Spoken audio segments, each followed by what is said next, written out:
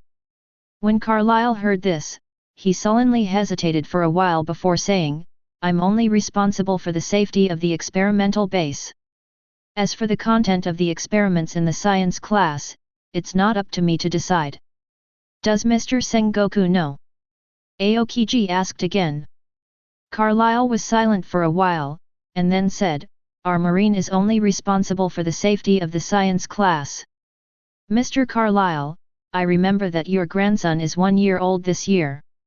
Aokiji said suddenly. Yet. Carlyle nodded, also confused why Aokiji mentioned grandson. Aokiji turned around, pointed at the child in the training cabin, and said, If your grandson was in the training cabin, how would you feel? Carlyle could not answer. Guy on the side heard it. Aokiji is asking questions. Aokiji is a Marine Admiral, very powerful, and has a high status, which is not something Guy can mess with. Guy Sa already wanted to slip. The man behind Punk Hazard is Vegapunk anyway. The head of the science class is also Vegapunk. However, just as Guy's feet stepped out, the floor around his feet was frozen. A drop of cold sweat rolled down Guy's forehead, and he looked at Aokiji cautiously. Aokiji gave Guy a cold look. I still have a lot of things to ask you, so please don't wander around. Aokiji's words made Guy tremble in fright. Guy nodded hastily. Seeing that Guy couldn't move, Aokiji looked at Carlyle again. Mr. Carlyle, can you contact Mr. Sengoku for me? Okay.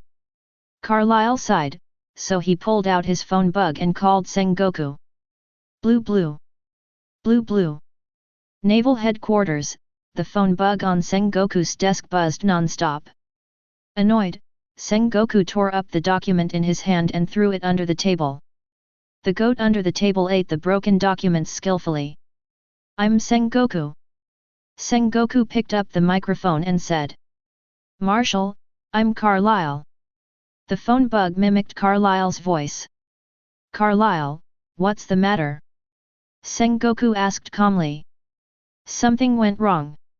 When Carlyle answered, he glanced at Aokiji secretly, seeing that Aokiji was also looking at him, he could only say helplessly, now Kuzan is in Punk Hazard's experimental base. Where is Kuzan with you?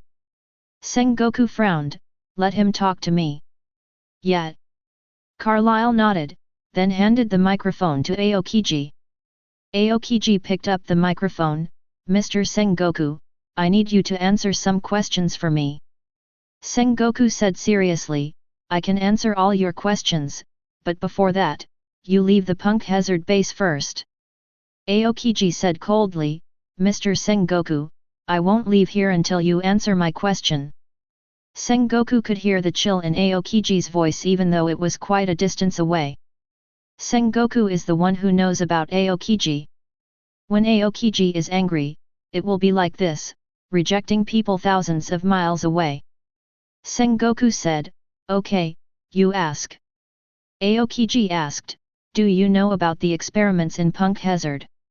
Sengoku replied, the experimental projects in Punk Hazard were all formulated by Dr. Vegapunk and carried out according to the plan, and the task of our Marine is to ensure the safety of the experimental process and provide appropriate assistance.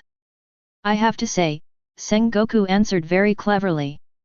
The implication is that the content of the experiment was formulated by Vegapunk, and has nothing to do with world government or Marine. Marine only provides security and supplies, and doesn't know anything else. The answer to these words is to pick up both Marine and him. Aokiji asked again, does the provided material include children used in human experiments? Child. Sengoku was taken aback when he heard that. He didn't remember offering a child. However, a group of prisoners were provided. Anyway, the prisoners are also guilty of heinous crimes, so they are asked to voluntarily participate in the experiment and given a certain reduced sentence. Aokiji added, well, they are only a few years old, and now they are like a vegetable, without any perception of the outside world. Sengoku was silent for a while after listening to Aokiji's answer. He understood why Aokiji was angry. However, Sengoku has his explanation. The headquarters will investigate this matter clearly, and if it is true, the headquarters will stop these experiments in time. Mr. Sengoku, you don't need to stop these experiments, I have already stopped them. Aokiji replied. He did stop the experiments in the entire base by using physics. Sengoku frowned. Kyuzan, some of these experiments are very important, related to the future. However, Aokiji doesn't want to listen to Sengoku anymore. Aokiji threw the mic to Carlyle. Aokiji said to Carlyle, Mr. Carlyle, from now on, all experiments on the entire island will be stopped. Carlyle looked embarrassed. He shook his head and said, Kyuzan, the world government won't allow it. Do you know the consequences of violating the world government order? Aokiji ignored Carlyle's warning. He grabbed Guy and asked, is the answer from Marshal Sengoku and Carlyle Vice Admiral true? Guy turned to Carlyle. Carlyle stared at Guy savagely. Guy replied, this is what Vegapunk asked, and he is the leader of the science class. Anyway, Vegapunk is not here, and Guy immediately dumped the blame on Vegapunk. I see. Aokiji nodded, then asked, where's Vegapunk? Guy shook his head, I don't know, there are many similar experimental bases. Of course Guy said he didn't know. He's now terrified of confronting Vegapunk. A lot of. Hearing this, Aokiji exhaled lightly, and white cold air escaped from his mouth. In an instant, half of Guy's body was frozen. Even if Geisa has the Logia gas fruit ability, gas will still freeze under low temperature and high pressure. Seeing this scene, Carlyle couldn't help but widen his eyes, and he subconsciously held the knife in his hand. He is the general of the science force and is responsible for the security of the Punk Hazard experimental base. Geisa is a member of the science class and is the second person besides Vegapunk. It is a key protection object of Carlyle. Carlyle was about to draw his knife. Suddenly, Aokiji asked Carlyle, Mr. Carlyle, are we entitled to administer justice when we ourselves are committing crimes? Chapter 160. Marine is justice. Marine is just. Is marine justice? From firmness to hesitation, this is a process of belief establishment and then belief collapse. Like Zephyr, Aokiji, and others have always believed that Marine is justice, Marine is a hero, and Marine is a good person.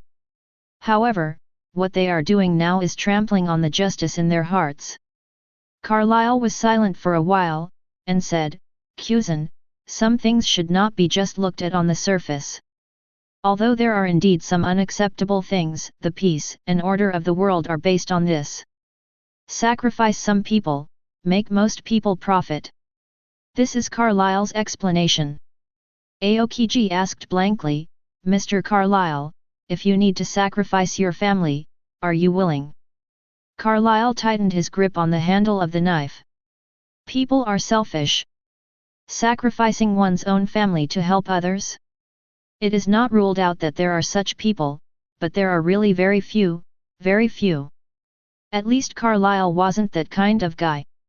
Kuzan, I can't convince you, but what you are doing now is wrong. Carlyle sighed and reminded. They are soldiers, what is Aokiji doing now? As Marine Admiral, he attacks the Science Forces experiment base.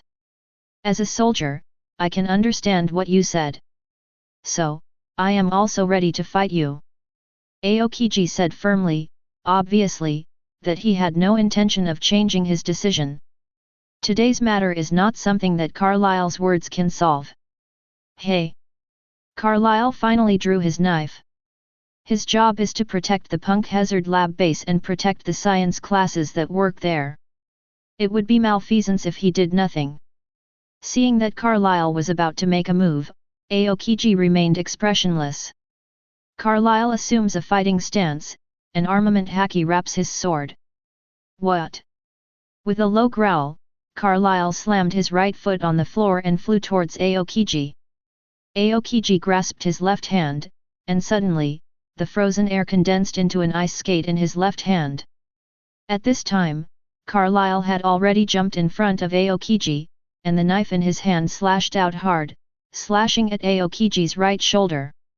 He didn't intend to kill Aokiji, he just wanted to make Aokiji lose his fighting power. However, the ice saber in Aokiji's hand is faster. When there was only a sound of metal impact, and a huge force came from the saber in Carlyle's hand. This force was so strong that Carlyle felt his right hand go numb. And his body was also blown out. Carlyle spun in the air, and just stepped back a dozen steps after landing, before barely stopping. However, before he could stand still, the ice blade was already attached to his neck. 1 round. Defeated by Aokiji in 1 round. Time belongs to young people. Carlyle sighed. Don't accept old age, he is indeed old. Seeing this, Guy couldn't help but widen his eyes. He didn't expect Aokiji to be so strong. Sabayati Archipelago, inside Victor's villa. Through listening, Victor knows the content of the conversation between Sengoku and Aokiji. The sowing of dissension was successful. Now, what Victor needs to do is to make things bigger. Get it out of hand. Sengoku must be in a pinch right now. Blue blue. Blue blue.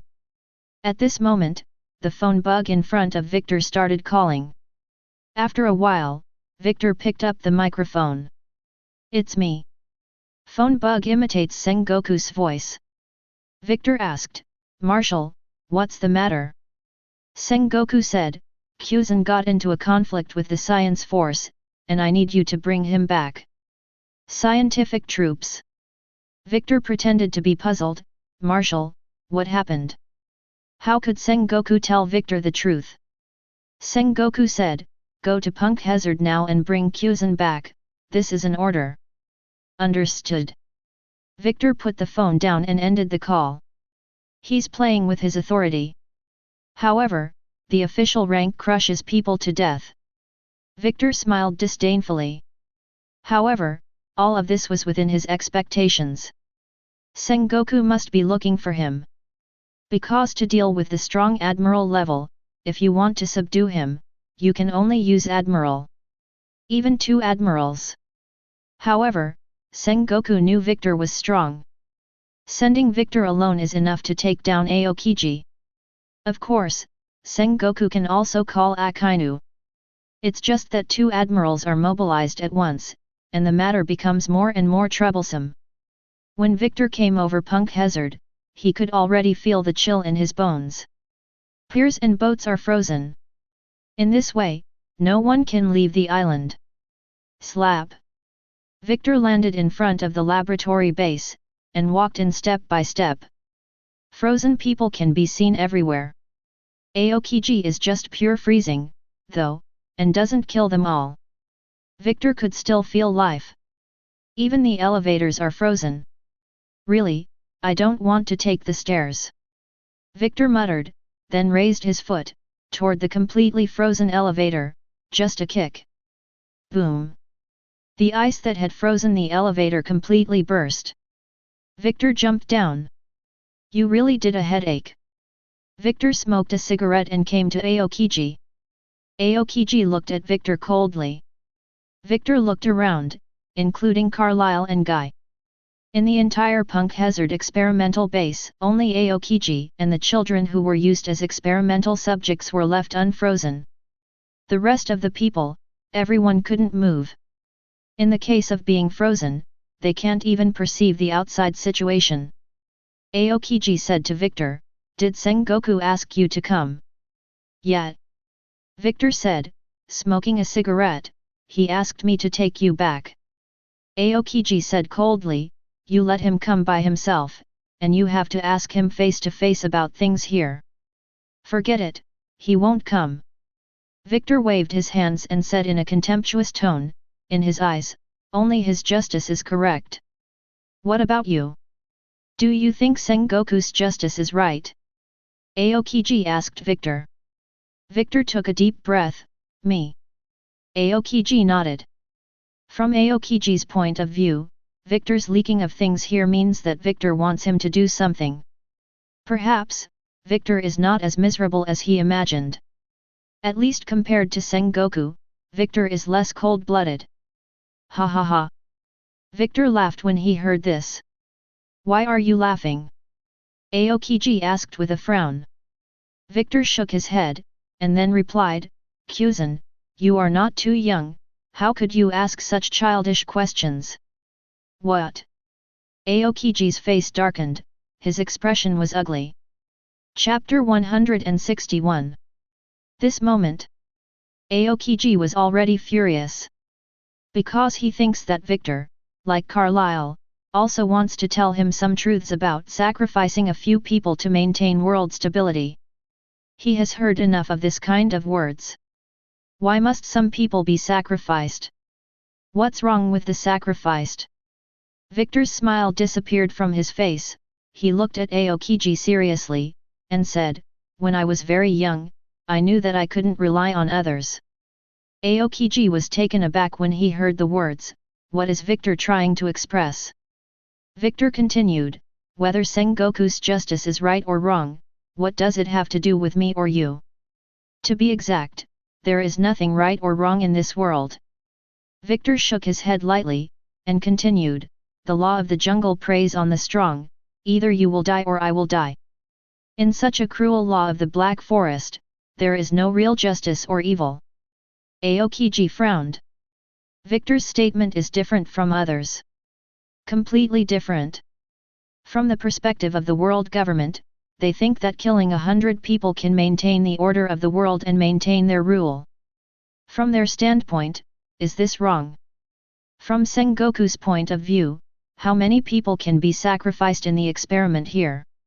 10,000? Or 100,000? However, the research results of the weapons here can be used to maintain order, let Marine maintain the status of maritime supremacy, and deter the sea thief. Is this wrong? From the standpoint of pirates, they go to sea for money and fame. They don't commit crimes or do evil, so how do they get money and let the world remember their names? They're doing the right thing. Anyone who sets foot on this sea with ambition, what's wrong? Victor's words completely overturned Aokiji's three views, and made him confused. What exactly are you trying to say? Aokiji asked seriously. Kuzan, we're all adults now. Victor looked at Aokiji seriously, if you think they are wrong, then you are right, then you use your fists, your strength, to persuade them and sanction them. Instead of acting like a child, criticizing other people's behavior. Even if I agree with you and think Sengoku is wrong, what will happen? Will Sengoku give up the experiment here because of our few words? Will the world government change the way they rule because of a few words from us?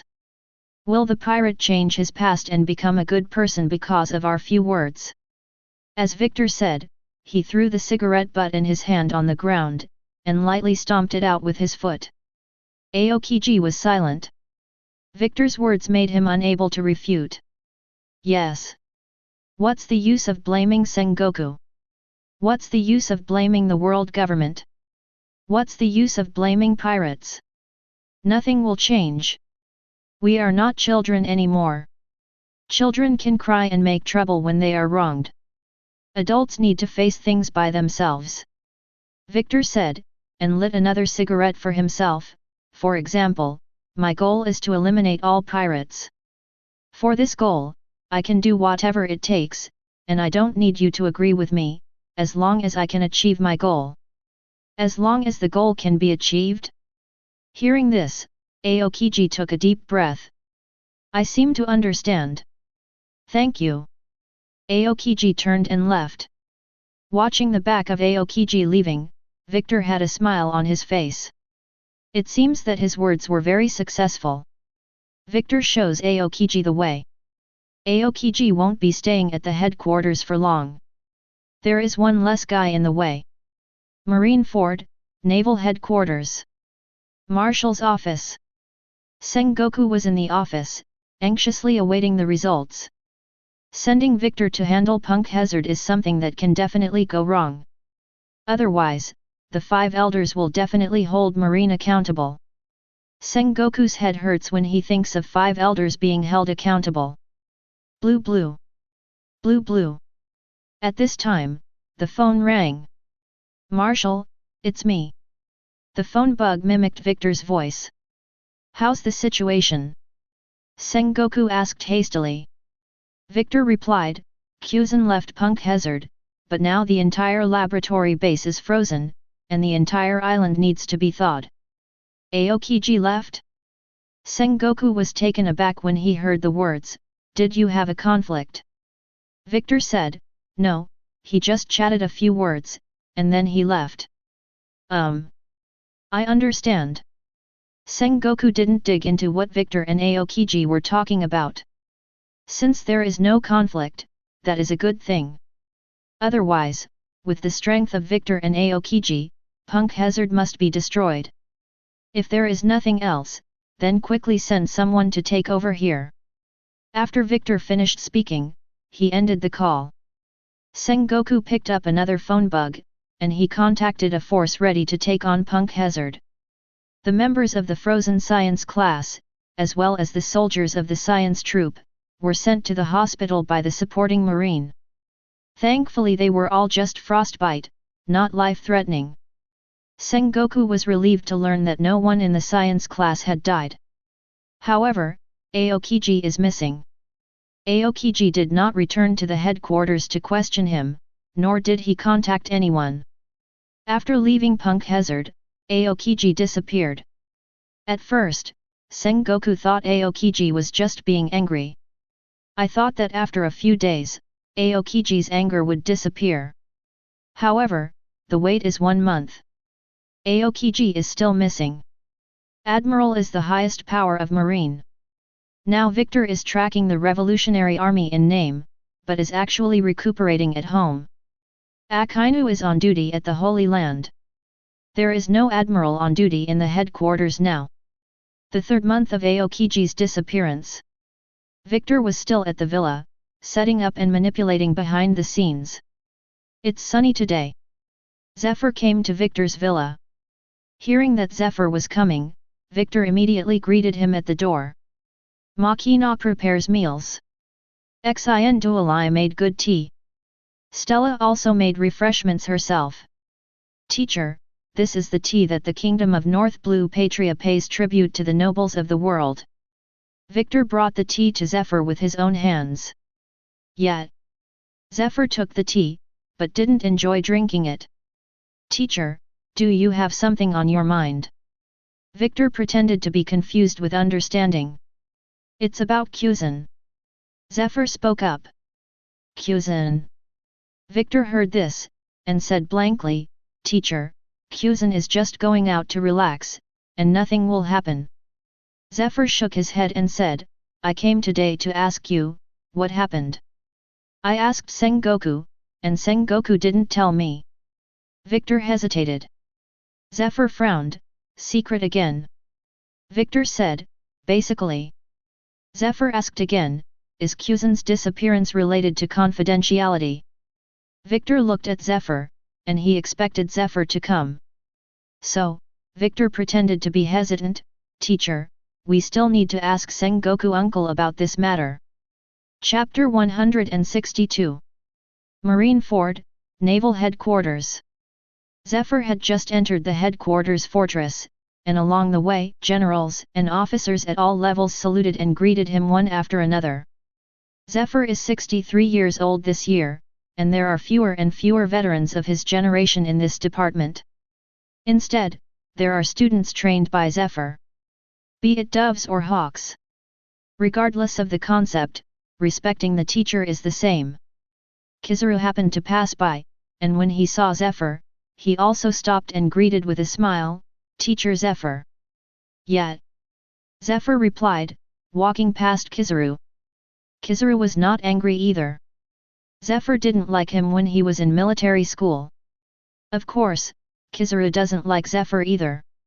Watched by Kizaru, Zephyr enters Sengoku's office. Sengoku. As soon as Zephyr entered the office, he asked directly, what happened before Kuzan disappeared. Hearing this, Sengoku pretended to be puzzled, "I don't know either." Sengoku won't tell Zephyr about the science unit. If this matter gets out, Zephyr's temper will explode even more. "I went to Victor." Zephyr definitely wouldn't believe it, so he showed his cards. "He told me it was a secret, and asked me to come to you." When Sengoku heard this, he secretly scolded Victor as in a hole. Zephyr asked seriously, "What happened?" Sengoku thought for a while and said, "Victor is right, this is indeed a secret." Zephyr frowned, "So, Kuzan's disappearance has something to do with secrecy?" "I can't answer you." Sengoku shook his head, "However, I can assure you that we will find Kuzan and talk to him face to face." Sengoku's words were a delay, he didn't specify the time. Boom boom boom. At this time, there was a knock on the door. "Come in." Sengoku breathed a sigh of relief, and hurriedly shouted towards the door. He now has no excuses to get rid of Zephyr. No matter what happened next, Sengoku could untangle and leave. Crane walked in. Sengoku saw the crane, and the crane said to Sengoku, "Sengoku, the commander asked us to go to Marie Joy's."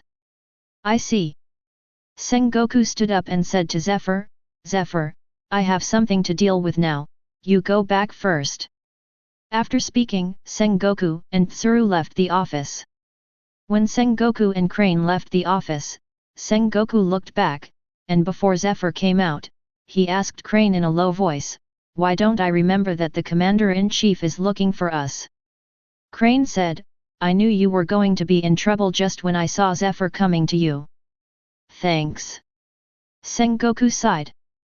Crane showed a dignified expression, "However, we really need to find time to discuss how to solve the problem of Kuzan's disappearance. Admiral is missing, it's no joke." Watching the seagulls fly over the sea, let the sea wind blow their hair. Aokiji lay on the deck, dressed like a traveling adventurer. It's been 3 months since the Pangu Hazard affair ended. During these 3 months, Aokiji went to many places. Instead of riding his bicycle, he took the boat. Merchant ships, cargo ships, passenger ships, cruise ships, and even passing pirate ships. In short, ships other than warships will become Aokiji's means of transportation. "Sir, lunch is ready." At this time, a young girl with dark hair came to Aokiji. The girl's name is Kasli. Kasli is the daughter of the owner of the ship, and she is usually responsible for washing and cooking for the men on board. His father made a living transporting goods. "Thank you." Aokiji opened his eyes and thanked him. Lunch was squid fried rice with some chickpeas and carrots for garnish.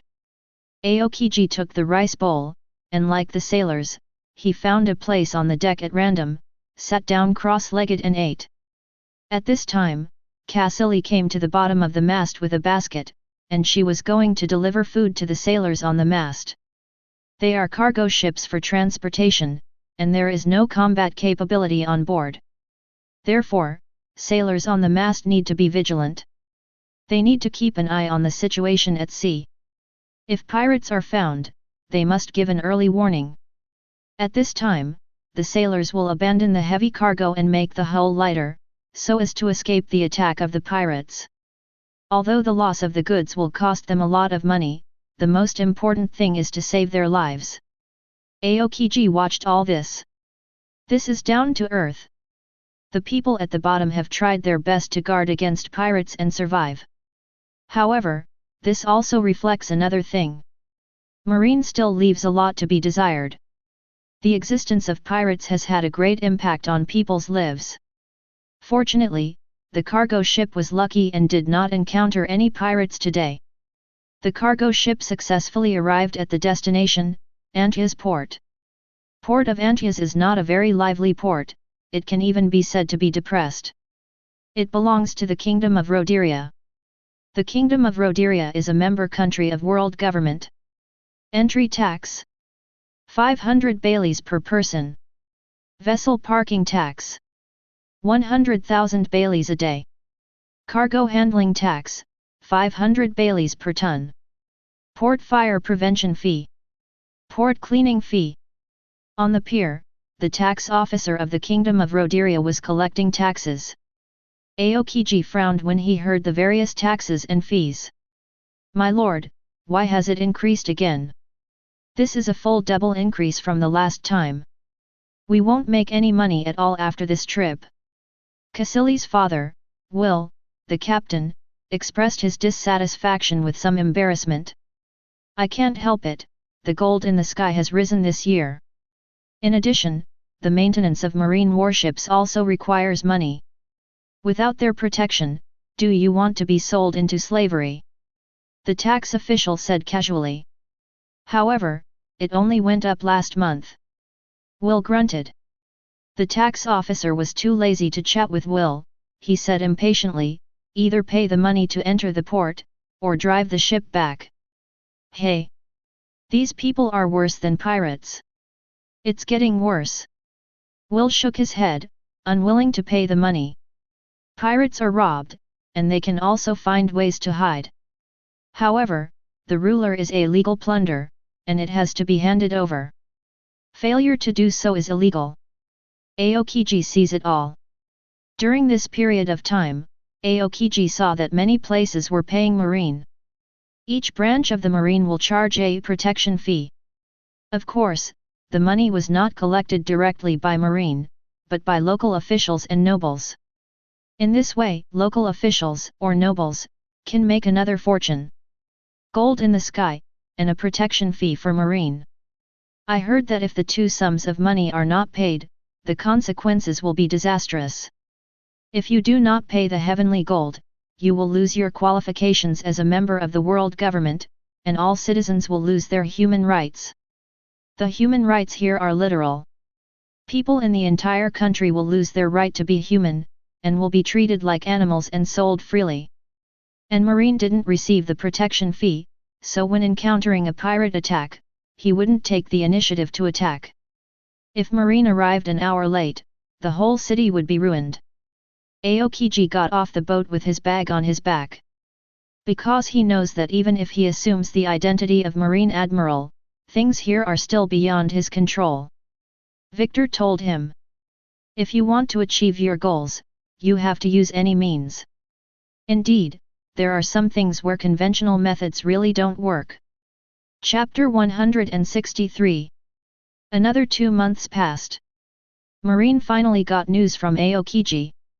Aokiji froze a human trafficker's ship in a certain sea area and rescued 193 women and children on board. Afterwards, Aokiji froze the wildfires in the Tombaka Kingdom, saving this small country that was not eligible to join the world government. There are many other similar news. Aokiji is like a ranger, a chivalrous man who fights for righteousness, holding the strong and helping the weak. Occasionally, Aokiji will also help a marine in distress. It's just that he didn't communicate much with marine, but left quickly after saving people. As guided by Victor, Aokiji implements his own justice in his own way. Besides, there are also news that cannot be made public. For example, Aokiji encounters agents of the world government. Some of the agents are doing dastardly tasks. Aokiji saves the person and freezes the agent. In this regard, Sengoku has a headache. Ding! The man in front of him lit a cigarette in front of Sengoku. White suit, white leather shoes, followed by two men in white suits and white masks. They are CP0. The man without the mask is called Rooney. He has a very high status in CP0. Rooney was smoking a cigarette, with his feet on Sengoku's desk, and he didn't pay attention to the Marshal Sengoku at all. Rooney asked, "I want to ask, what do you Marine plan to do with Aokiji?" Sengoku didn't answer. Rooney snorted, and said again, "Marine doesn't want to cover him, does she? You should know what stupid things that BD did. Not long ago, a CP0 encountered Aokiji while performing a mission. As a result, Aokiji freezes him too, which not only fails the mission, but also frostbites him. CP0, as the private army of the world government, has always been a bully and a fake tiger. They didn't take Marine seriously at all. Even the Marine Marshal is the same. Except for Victor, of course." Sengoku remained silent. Rooney took a deep breath of the cigarette, and then twisted the cigarette butt in his hand into the ashtray. He looked at Sengoku coldly. "Hey, are you pretending to be dumb?" Sengoku frowned slightly, and said, "Marine will handle this internally." "Oh." Rooney sneered. He looked at the decoration in the office. "The decoration in this room is too old, maybe the next time I come, I should change it." After speaking, Rooney got up and left. What he said just now meant that he was threatening Sengoku. "If you can't solve Aokiji, then your position as Marshal will be lost." Rooney left with people. Boom! Sengoku raised his hand and slapped it hard on the table. After a while, only then did Sengoku calm down. He took a deep breath and picked up the phone bug. Sabayati Archipelago, inside Victor's villa. Blindfolded, Victor is dodging Sabo and Kuina's attacks. Even though Kuina and Sabo tried their best, they still couldn't touch Victor. 360 degrees without dead angle. At this point, Sabo was out of breath. This is no ordinary battle. Sabo is wearing a weight suit. The same goes for Kuina. Senior. There is news from the headquarters. At this time, Wright reported to Victor. "Nothing related to Sengoku needs to be reported to me," Victor said casually. "Yes." Wright nodded. At this time, Victor said to Luo, who was beside him, "You can try it too." "Yes." Luo drew out his knife and attacked Victor. Felix, Connor, and others watched from the sidelines. Although Kuina and others are very strong, in front of Victor, they are like a group of children with no skills. "Hey, what's the matter?" Connor asked quietly. Wright replied, "Sengoku asked Kizaru to come to the headquarters, saying that there is a major arrangement." "What?" The senior was right. Connor was shocked.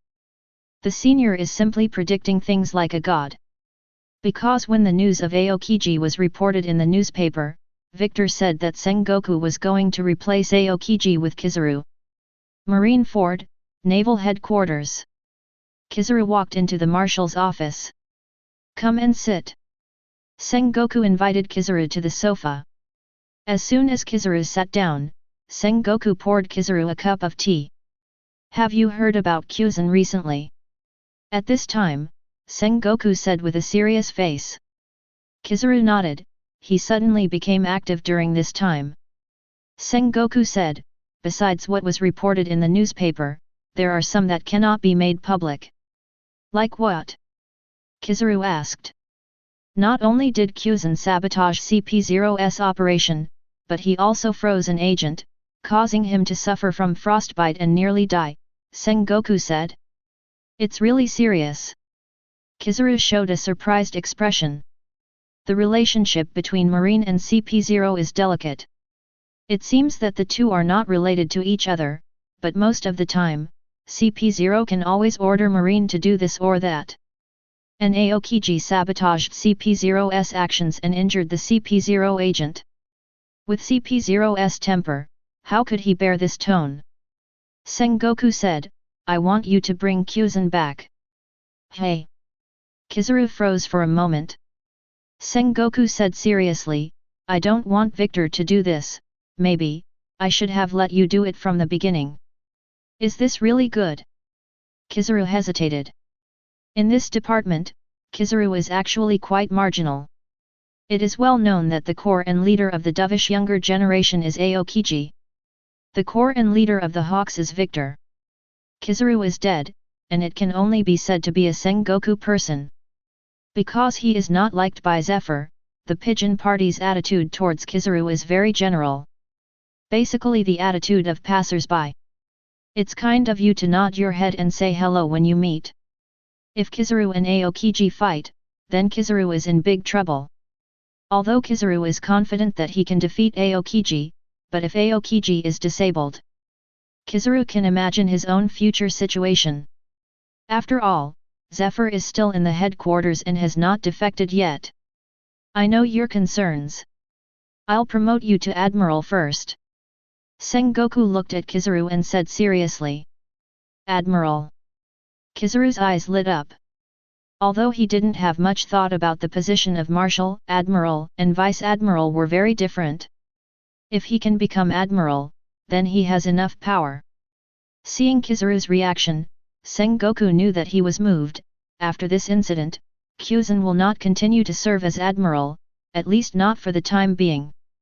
Sengoku still hopes that Aokiji can wake up and understand his good intentions. As long as the sea can maintain the existing order and stability, any sacrifice and price is acceptable. And after Sengoku and Kizaru finished talking, Sengoku publicly suspended Aokiji and appointed Kizaru as the new Admiral. And after Sengoku made public the latest appointment, Hua Sheishan, Flying Squirrel, Momuzagi, T-Dolphin, and others were stunned. What's going on? Aokiji was dismissed? Kizaru replaced Aokiji? Chapter 164. As soon as the news of Kizaru's promotion to Admiral was announced, Sengoku sent Kizaru on a mission. Promotion ceremony? It seems that this link has been automatically ignored. However, it is also understandable. If a promotion ceremony is held now, the doves will know what it feels like. What's more, Sengoku is not in the mood to hold a promotion ceremony for Kizaru right now. The news of Aokiji's suspension quickly reached Zephyr's ears. This time, Zephyr didn't go to Sengoku. Zephyr also saw that Sengoku was hiding something. Also, Zephyr didn't go looking for Crane either. Even if Tsuru knew the truth, he would help Sengoku. So, Zephyr came to Sabayati Archipelago again, and the person he trusts most now is Victor. Although Victor's approach is extreme, Zephyr can understand Victor. Losing his parents at the age of 10 hit Victor too hard. However, compared to Sengoku, Victor is honest. Inside Victor's villa, Victor has been accompanying Kuina, Sabo, and others recently. Spend more time with your children and let them be close to you. This is an investment of emotional value. Just like keeping a pet, you must invest enough time. Stella came to Victor's side. Master Victor, Master Zephyr is here. Yes. Victor put down the wooden sword in his hand, and let Sabo and others practice by themselves first. Victor came outside the villa, waiting for Zephyr. Teacher Zephyr. Victor said to Zephyr. Yeah. Zephyr responded, and entered the villa with Victor. Victor and Zephyr walked through the yard of the villa and saw the children in the yard, all of whom were practicing seriously. They are the future of Marine. Zephyr and Victor entered the study. After putting down the tea, Stella left the study with a smile. Teacher, you are here for Kyuzan's business. Victor offered Zephyr a cigarette. Zephyr took the cigarette, lit it, took a sip, and said, the situation is more serious than I thought. Victor said, I didn't expect it to develop like this. Zephyr sighed, you reminded me. Victor saw Zephyr's remorseful face, so he knew Zephyr's mood now, and he also guessed that Zephyr would come to him, because Zephyr has no one to rely on now.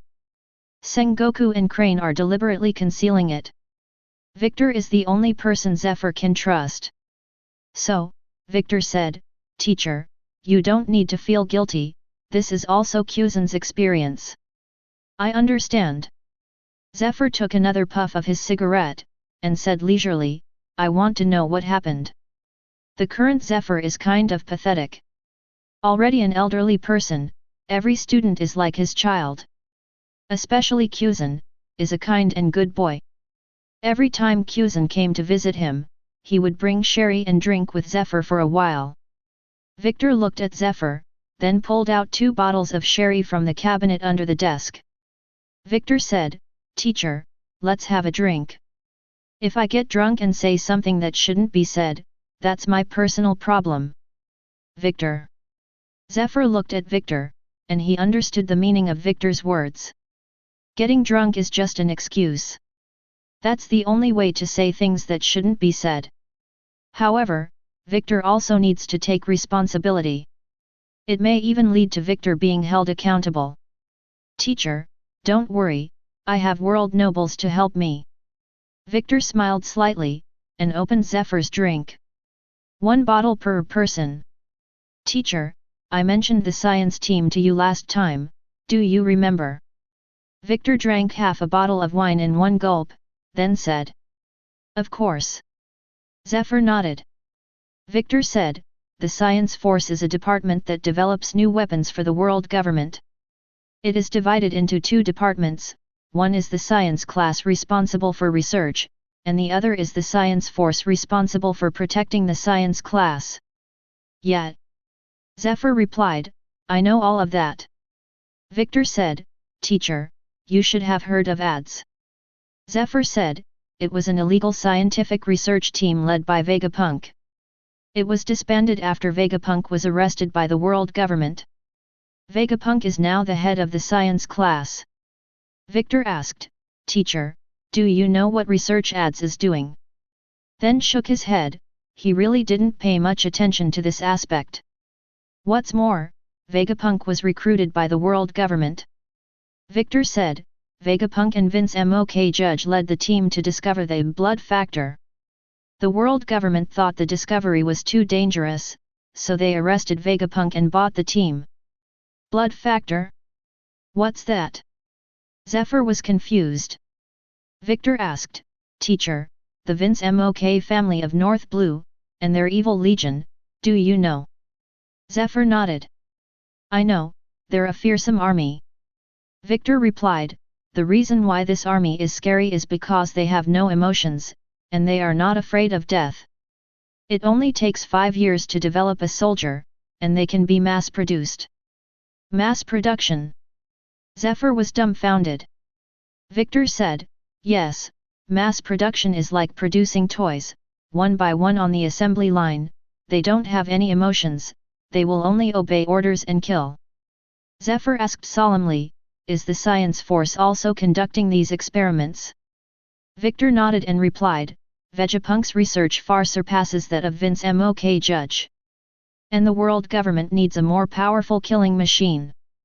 For example, the human body is gigantic, using the genes of the Titan to turn an ordinary person into a Titan."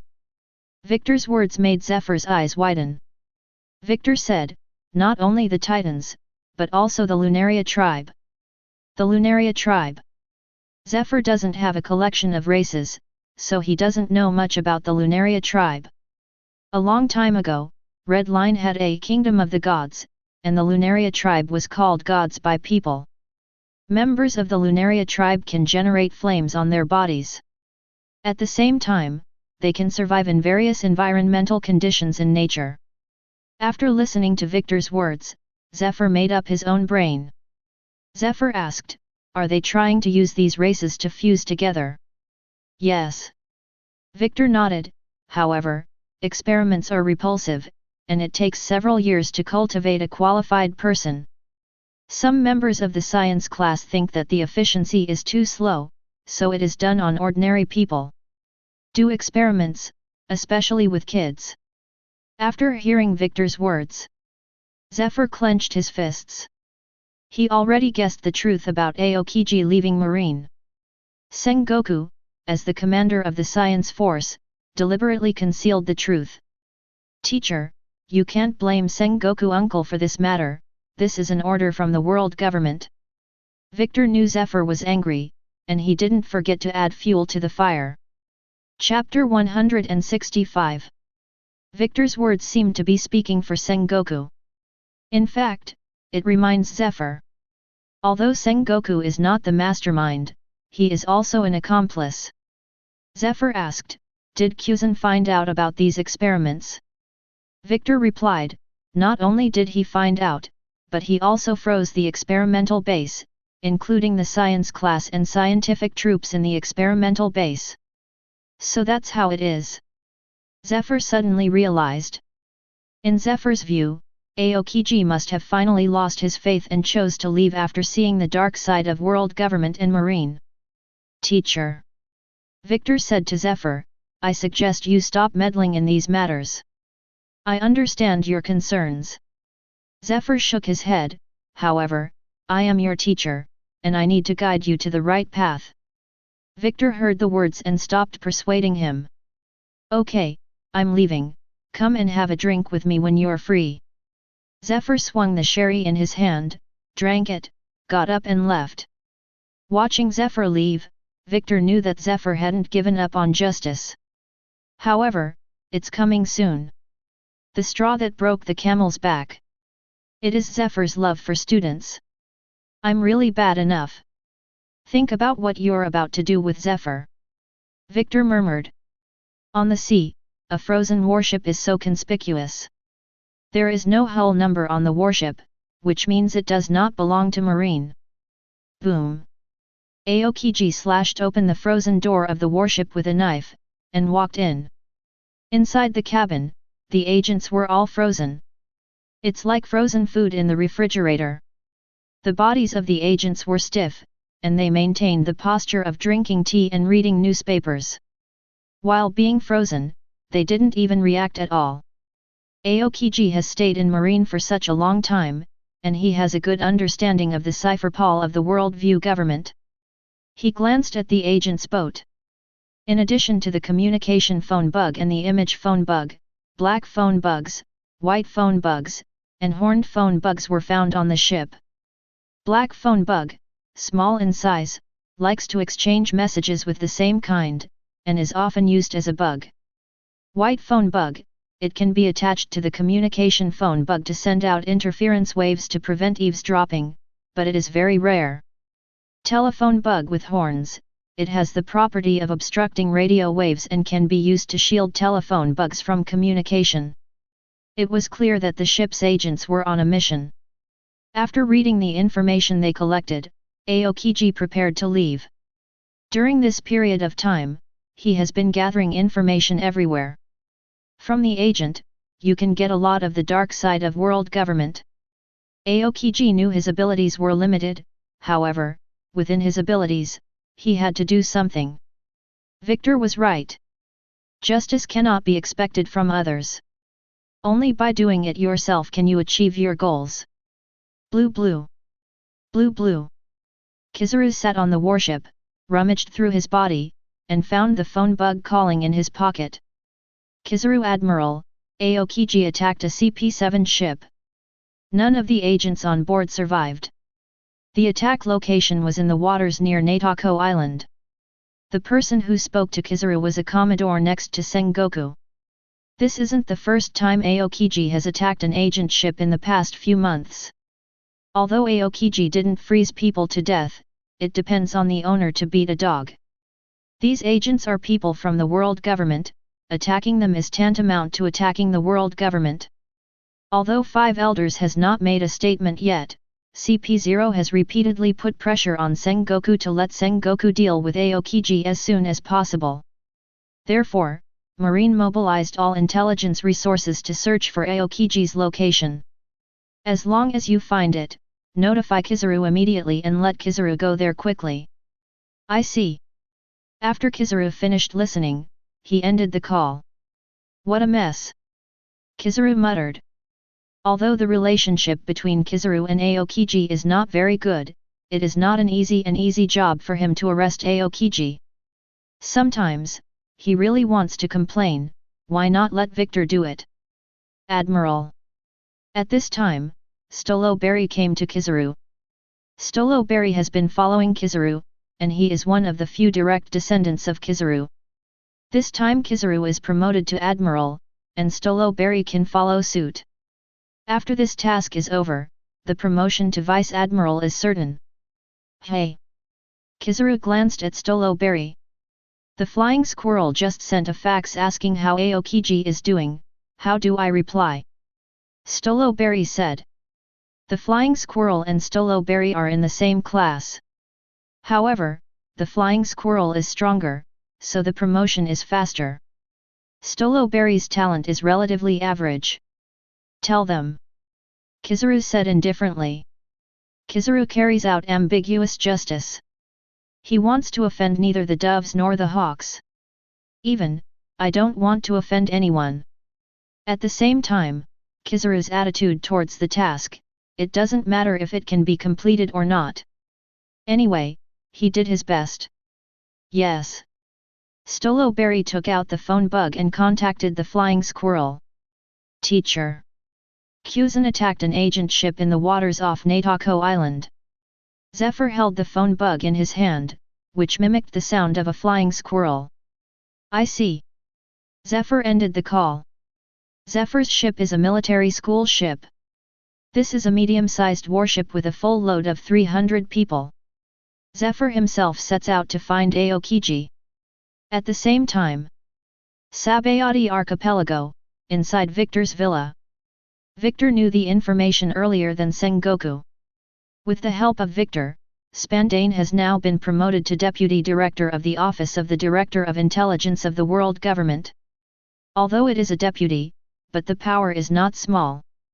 First of all, the Office of the Director of Intelligence of the World Government is in charge of CP1 CP9, which are the 9 departments directly under it.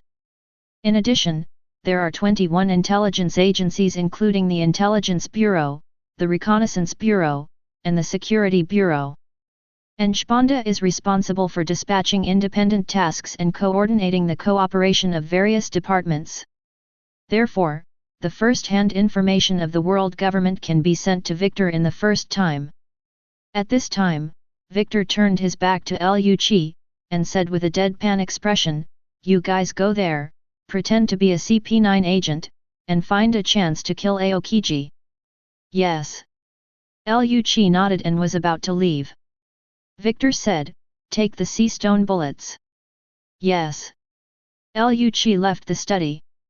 After Liu Qi left, Victor picked up the phone bug and he contacted Wright. Order the marine closest to Natako Island to gather at Natako Island immediately. Master Zephyr must be kept safe. When necessary, you can provide support to Teacher Zephyr. After speaking, Victor ended the call. On the one hand, he sent someone to assassinate Aokiji. Although with Aokiji's strength, the success rate of Liu Qi assassination of Aokiji is very low. But attitude matters. What is important is the attitude of the world government. On the other hand, they sent someone to protect Zephyr. Zephyr is the one who protects the calf. Seeing that Aokiji is in danger, he will definitely help. At this time, the people Victor sent to protect Zephyr represented Victor's attitude. Victor took the risk and came to protect the teacher. I'm so great. Victor was moved by himself. Chapter 166. See Circle Calendar 1511. A ray of sunlight fell through a gap in the leaves and fell on Aokiji's face. He was wearing a dark green coat, black trousers, black boots, a brown backpack and round frame glasses, and was placed beside him. Suddenly, Aokiji's ears moved. He heard a rustling sound. The sound was dense and regular, not like a herd of beasts on a deserted island. However, Aokiji did not open his eyes and continued to pretend to be asleep. About a kilometer away from Aokiji, an agent wearing a mask has set up a special sniper rifle of the scientific army and aimed at Aokiji. This sniper rifle is unique to the scientific unit, and it fires the special sea stone bullets of the scientific unit. In addition, more and more agents in black suits are jumping around like squirrels from multiple directions on the deserted island, some among the branches of trees. Some slithered gently in the grass like snakes. At least 1,000 people. Although separated by a distance, Aokiji's observation haki can still be heard clearly. Outside the deserted island, 10 warships lined up. The soldiers on the warship are all standing on the deck, waiting for combat orders. Kizaru was not in a hurry, he took out a pack of cigarettes from his pocket and lit it leisurely. This time, in order to ensure the success of the operation, Sengoku transferred all his direct line troops to Kizaru. Although these direct descendants are a bit older, the youngest generals are almost 60 years old. Inside Marine, not everyone is Garp, Sengoku. As strong as Zephyr, but also because of asthma, the combat effectiveness is not as good as before. However, there is no way. The young and strong generals of the new generation are all students of Zephyr, and some of them are classmates of Aokiji. Sengoku naturally didn't want to use them. Of course, Kizaru didn't bother to pick and choose. He is more enlightened than Aokiji. What Kizaru can do on his own, will never depend on others. Blue blue. Blue blue. At this time, 3 CP0 agents in white suits appeared on a warship not far away. The 3 wear highly recognizable ghost masks. Involving Marine Admiral's betrayal, there is a possibility of leaking secrets and endangering the world government and world nobles. Therefore, CP0 personally attacked and supervised Marine to prevent Marine from releasing water. If anyone dares to release water, CP0 doesn't mind executing them. Stoloberry walked up behind Kizaru and said, "Admiral, it's all set." Kizaru said, "You are not allowed to act without my order." But Stoloberry hesitated. CP0 is watching from the side, if they don't take action, they will be held accountable by CP0. Kizaru joked, "The opponent is Kuzan. That guy is a monster. It's useless even if you all attack him. At that time, all of you will be frozen into ice sculptures, which will be troublesome." "I see." Stoloberry nodded. Okay, wait until I finish smoking this cigarette." Kizaru was smoking a cigarette, not in a hurry to finish it. Stoloberry didn't dare to rush either. The 4 old vice-admirals who came with him were also at a loss. Time passed by every minute and every second.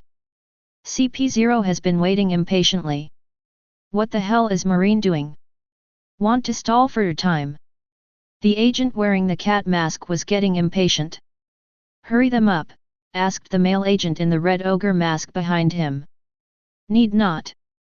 Maoalian agent said coldly, "If they dare to shoot Aokiji, then they will bear the consequences." The smoke in Kizaru's mouth has burned to the butt of the cigarette, and the smoke is gone. "Admiral," Stoloberry reminded. "Hey? Oh." Kizaru spat out the cigarette butt from his mouth, and then yawned. "You wait for me here." After Kizaru finished speaking, he turned into a beam of light and disappeared in front of everyone's eyes. Blink of an eye. The light spots condensed into a human form in the air, and Kizaru had come to the sky above the deserted island. Although the forest on the deserted island is lush and leafy, it is impossible to find Aokiji's location with the naked eye. But the heart rate of the strong can be distinguished.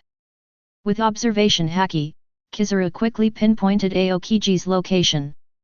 When Kizaru's Observation Haki locks on Aokiji, Aokiji's Observation Haki also locked Kizaru. "It's really sharp," Kizaru muttered as he raised his hand, the tips of his fingers shining brightly in gold. "Call out." A golden beam of laser beam shot out from the fingertips. Boom! I saw that the big tree where Aokiji was just lying was hit by the laser beam, and a ball of great fireball exploded. At the same time, an ice spear flew out from the ground and shot towards Kizaru. Kizaru turned sideways, dodging the ice spear's attack. What a horrible reaction, almost got hit. Kizaru touched his own cheek, and it turned into a spot of light again. Bakakshung Guyu. I saw Kizaru firing countless dazzling light bullets downward. This is a large-scale attack move, and it attacks indiscriminately. Rumble. The light bomb flew towards Aokiji and exploded around Aokiji. Run, run! The agents ambushing on the deserted island also had to retreat further to avoid being affected. On the warship, the CP0 agent couldn't help frowning when he saw this scene. This new Admiral is fierce enough. This is a big move? Under the bombardment of hundreds of thousands of light bombs, the peaks of the entire deserted island were razed to the ground, the forest was bare, and the ground was full of pits. There is no place to hide on the entire deserted island. The agents hiding around were fully exposed. However, Aokiji has nothing to do with it. There is a wall of ice in front of Aokiji. The surface of the ice wall is as smooth as a mirror. When it comes to releasing water, Kizaru is an expert. Although it looks cruel, it can't hit anyone at all. Kuzan, you are getting better and better. Kizaru called out to Aokiji. Aokiji was speechless. How can there be such a fight between the strong? This big move is good for cleaning up miscellaneous soldiers, but it is completely useless against monsters of the same level. Aokiji doesn't believe that Kizaru doesn't understand. Looks like I'm going to do my best. As Kizaru said, he turned into a flash of light again and shot at Aokiji. Aokiji was expressionless, his right hand was freezing. Next second, not only did Kizaru appear in front of Aokiji, but a lightsaber appeared in his right hand. Amazon Cloud Sword vs Ice Saber. Ding! The lightsaber and ice blade slashed together. Both have armament haki wrapped around their weapons. Armament haki rubbed violently, making a sizzling sound, and the sword pressure generated by the sword energy completely lifted the soil layer behind the two of them. Centered on the two of them, a deep pit with a diameter of hundreds of meters appeared around them. Holding the hilt of the sword with both hands, Kizaru made a lunge, and his body began to press the sword forward, trying to crush Aokiji. Aokiji held the skates in both hands and didn't take a step back. The confrontation between the two seemed evenly matched. At this moment, the sniper rifle in Luki hand aimed at Aokiji's heart again. Chapter 167. The sniper rifle was aimed at Aokiji's heart, however, Luki didn't pull the trigger, he was waiting for his chance. The process of waiting is also a threat, which disturbs Aokiji. After all, it's not a good feeling to be pointed a gun at. Although Luki is young, under the training of Victor, his strength is already very strong. Moreover, in battle after battle, Luki was full of murderous looks, even under the mask, there was still danger in his eyes. It's like a tiger lurking in the grass, ready to ambush its prey. Aokiji can feel Luki's presence.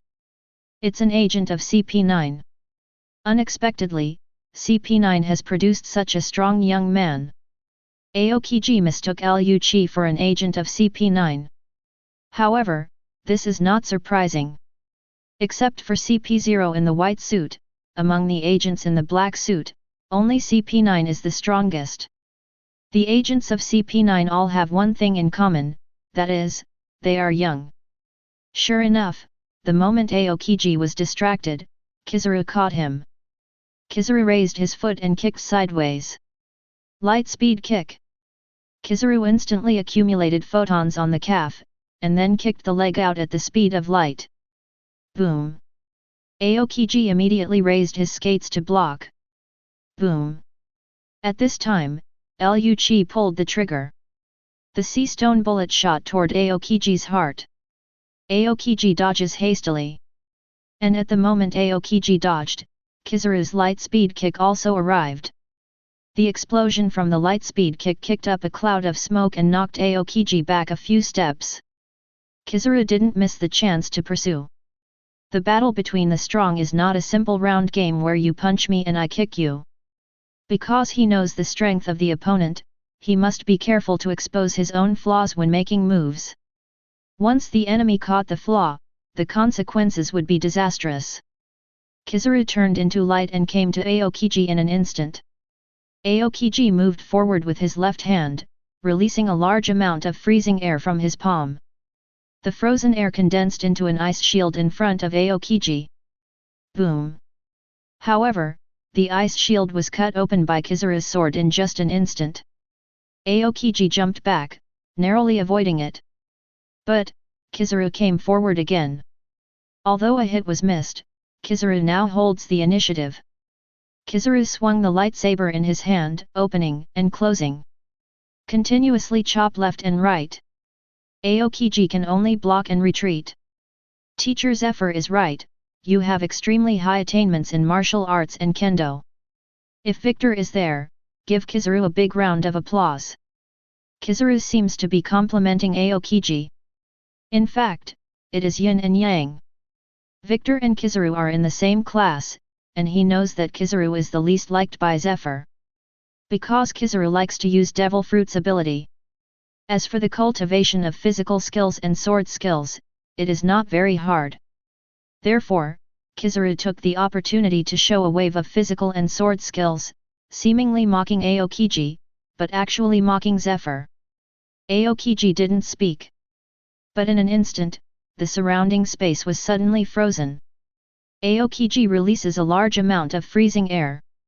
White frozen air freezes Kizaru and ice Yamanaka. However, just for a split second, a golden light shone inside the iceberg. Then, 10,000 golden lights shot out, blasting the iceberg into pieces.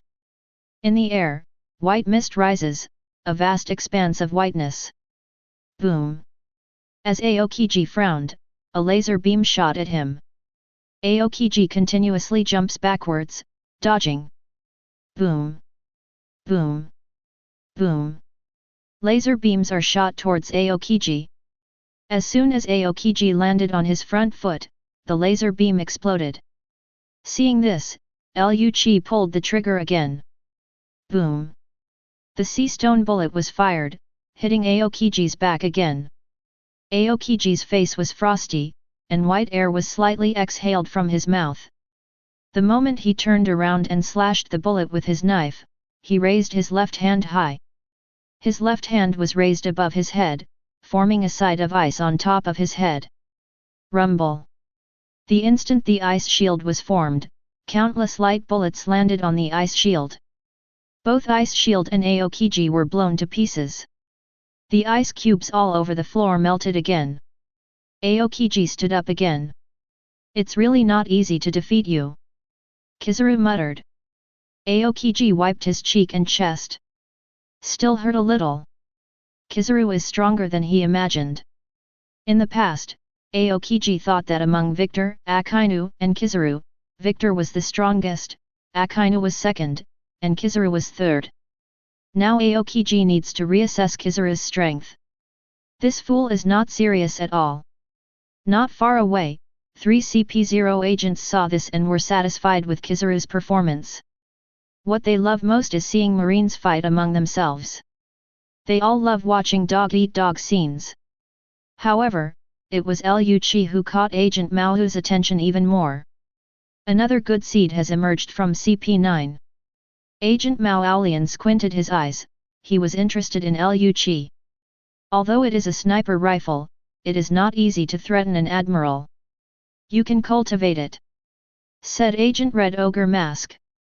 Yet, Agent Mao Aolian said, after this matter is settled, you go ask for someone.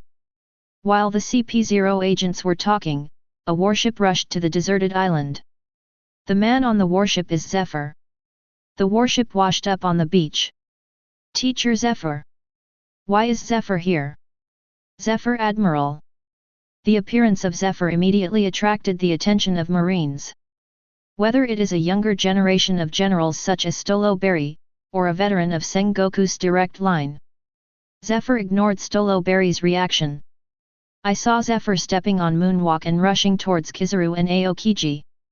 When Kizaru was about to slash hard, Zephyr slammed down with his fist. Boom! In the stratum between Kizaru and Aokiji, a big hole was blown out by Zephyr abruptly. There are dense spider webs on the ground. Kizaru frowned, and just blinked. A smile was added to his face, and he asked with a smile, "Teacher Zephyr, what are you doing here?" Zephyr said blankly, "There is nothing for you here, I will take Kuzan back." "Teacher Zephyr, I'm afraid this is not allowed." Kizaru waved his hand and said with a smile, "This is the task assigned to me by the Marshal, unless the Marshal personally gives the order. Sengoku over there, I'll talk to him." Zephyr didn't take it seriously when he heard that Kizaru moved out of Sengoku. "This is difficult." Kizaru rubbed his forehead and said. "What are they talking about? Why is that old guy here?" The cat and the face of the agent are at a loss. Agent Red Ogre's mask replied, "Zephyr wants to take Aokiji away." Although it was several kilometers away, Agent Red Ogre's mask could hear it clearly. "Humph!" Agent Mao Yalian said coldly, "Let the people on the island do it, whoever dares to stop him will be charged with treason." "Yes." The blue ogre masked agent picked up the flare gun. Boom! A red flare exploded in the air. After seeing the signal flare, the expressions of Stoloberry and the others changed. Because this means that the Marines on the 10 warships will have to do it. Chapter 168. After seeing the flare go off, Stoloberry complied. "Go to the island." The Marines of 10 warships boarded the landing craft one after another and headed towards the deserted island. Facing the siege of 10,000 Marines, Zephyr wants to take people away? "Teacher Zephyr, I suggest you not to be willful." At this time, Kizaru kindly reminded. However, his goodwill was limited to words. There was no way Zephyr would listen to him. What's more, Kizaru really wanted to see Zephyr in a mess. The Marines assembled quickly on the beach, and then formed a square formation, approaching Aokiji and Zephyr step by step. At the same time, the agents on the island also gathered around. The agents raised their rifles and took aim at Aokiji and Zephyr. The Marines did the same, drawing their knives and raising their guns. "Zephyr, don't make things difficult for us." A grey-haired old Vice Admiral called out to Zephyr. This old Vice Admiral is called Mandy. He is 66 years old and is about to retire. Originally, he had withdrawn from the battle sequence and was working in the logistics of the headquarters. However, Sengoku knew that Aokiji couldn't do anything to the old man. Facing the seniors in Marine, Aokiji is not easy to make a move, so it is easy to fall into a passive position. Sengoku is very hateful. His hateful thing is that his heart is really dirty. He is above board, and he will avoid the contest if he can. Every time you attack an enemy, you will choose the enemy's weakness. For example, to capture the World Destroyer, use the divide meter. In the original plot, when Sengoku dealt with Whitebeard, he used Ace as bait and set a trap for Whitebeard's protective character. "Mandy, haven't you retired yet?" Zephyr frowned when he saw Mandy. He and Mandy also fought together and participated in many battles. Not only Mandy, but also the 4 Vice Admirals around Mandy, which one of them didn't crawl out of the dead. If you are an acquaintance, it will be very difficult. If you really have to do it, it's inconvenient. Zephyr, now is not the time to reminisce. Another Vice Admiral with white sideburns shouted, "Our mission today is to capture Aokiji back. If you stop us, we will capture you too." "Zephyr, don't make us do it, we are old, but so are you." "You are old, I am not old." "Stop chatting, do it." At this time, the 4 old Vice Admirals spoke one after another. The 4, from left to right, are Stott Vice Admiral, codenamed Blast, Doman Vice Admiral, codenamed Quick Sword, Todd Vice Admiral, codenamed Quick Step, and Carlo Vice Admiral, codenamed Black Sword. The 5 vice admirals also climbed up step by relying on their military exploits. Although Sengoku is the resourceful general, his direct descendants are all a bunch of reckless. Including Mandy, all 5 vice admirals have one thing in common. If you can do it, don't force it. Similar to Garp's personality. Moreover, they don't like to use their brains. Seeing this, Kizaru planned to watch the excitement. Zephyr is besieged by 5 old friends, how interesting. Teacher Zephyr. At this moment, Aokiji suddenly said, I will not go back with you, so please don't continue to interfere. Zephyr frowned. Hearing this, Kizaru echoed, Teacher Zephyr, you are old and not in good health, so don't get involved in this matter. These words seem to be concerned about Zephyr, but they are actually insinuating Zephyr's current state. Old and sick. Are these guys reminiscing about the past? Finally, the CP0 trio watching the battle couldn't stand it anymore. What are these Marines doing? So many people besieged but did not attack. Time to talk. Zephyr and Aokiji were taken down early. So, the cat and the masked agent rushed to the deserted island on Moonwalk. The 2 CP0 agents behind Agent Mao Aolian also followed. The 3 stepped on the Moonwalk, came to the top of the Marines, and then fell down.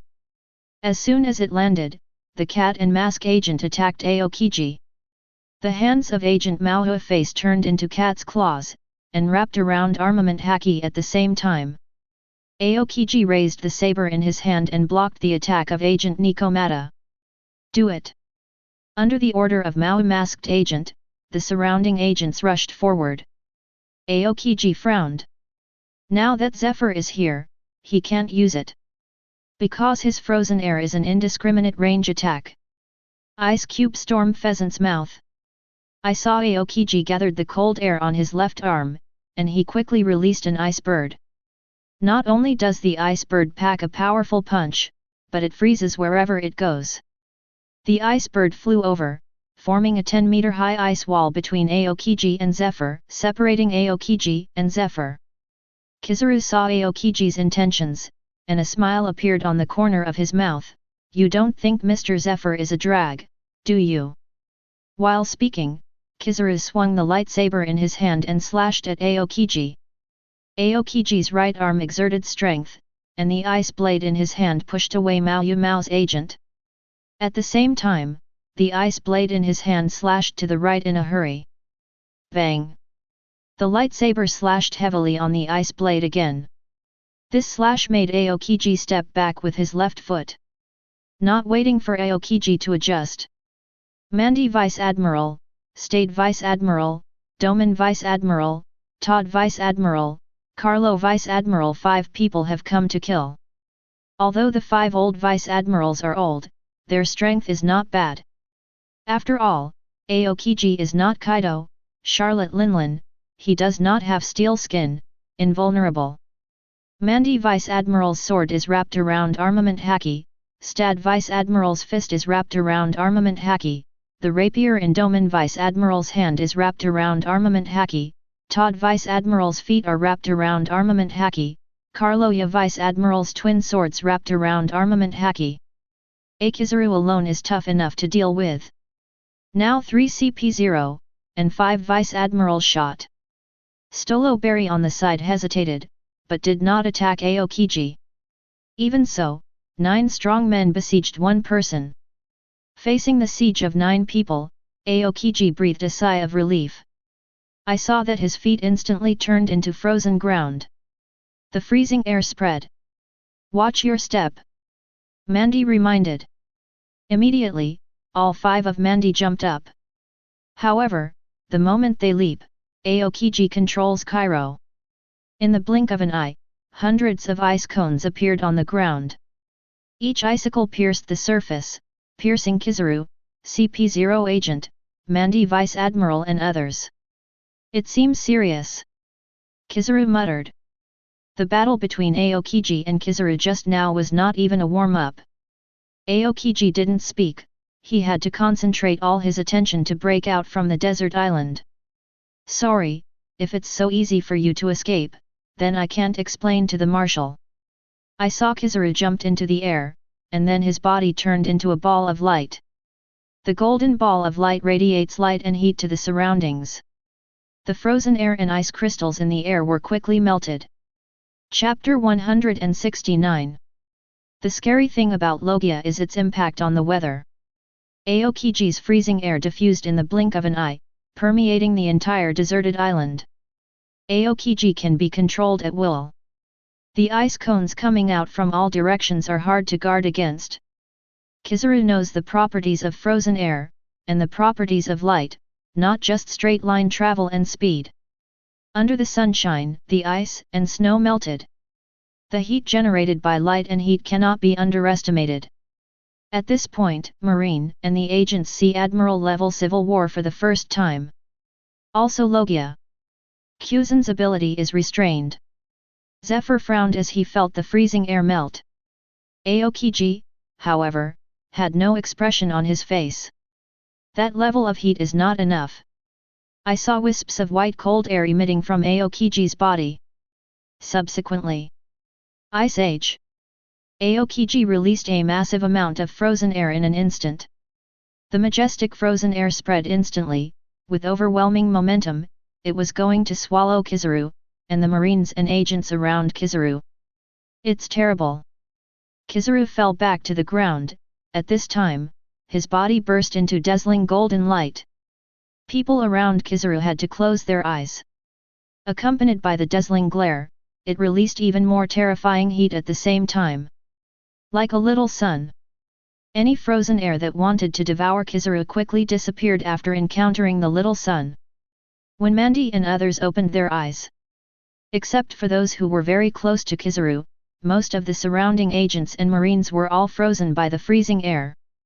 Kizaru looked around and pretended to be relieved. I was almost frozen. Aokiji looked at Kizaru, and he was not happy looking at Kizaru now. Install it, and then install it. He is obviously very strong, but he has to pretend to be funny. Just then, Zephyr came to Aokiji. Teacher. Aokiji frowned. He now had the urge to freeze Zephyr in the freezer. Although you have many things to review, but after today's matter is over. After Zephyr finished speaking, he rushed towards Kizaru. Teacher Zephyr, you are obstructing our mission. Kizaru raised his foot and kicked Zephyr with a light speed kick. Zephyr's observation haki is always locked on to Kizaru, so after he dodges the attack with Razor, he dodges continuously and then approaches quickly. Kizaru raised his arms. Boom! Zephyr's fist landed firmly on Kizaru's left arm. Teacher Zephyr's physical skills are still so strong. As Kizaru spoke, he stepped on the ground with his right foot and disappeared in front of Zephyr. Zephyr turned quickly, raising his arms in front of him. Boom! Kizaru kicked at the speed of light and kicked Zephyr's left arm hard. Zephyr frowned. Kizaru's kick is powerful. As expected of Teacher Zephyr, the reaction speed is so fast. As soon as Kizaru finished speaking, an ice spear flew past his ear. Kizaru turned his head to look at Aokiji. Almost forgot the business. Kizaru's body turned into a point of light. Next second, Zephyr's fist hits the air. Kizaru has come to Aokiji. Aokiji's feet seemed to merge with the ground. Icicles. Icicles emerged from the ground and stabbed at Kizaru. However, every time he was about to stab Kizaru, Kizaru disappeared. Until Kizaru came in front of Aokiji, he was holding a lightsaber in both hands, and was about to cut it down with a sword. Icicle breaks in. Rumble. In an instant, hundreds of black ice cones wrapped around armament haki sprang out from the ground at a speed that was beyond the range of human eyes.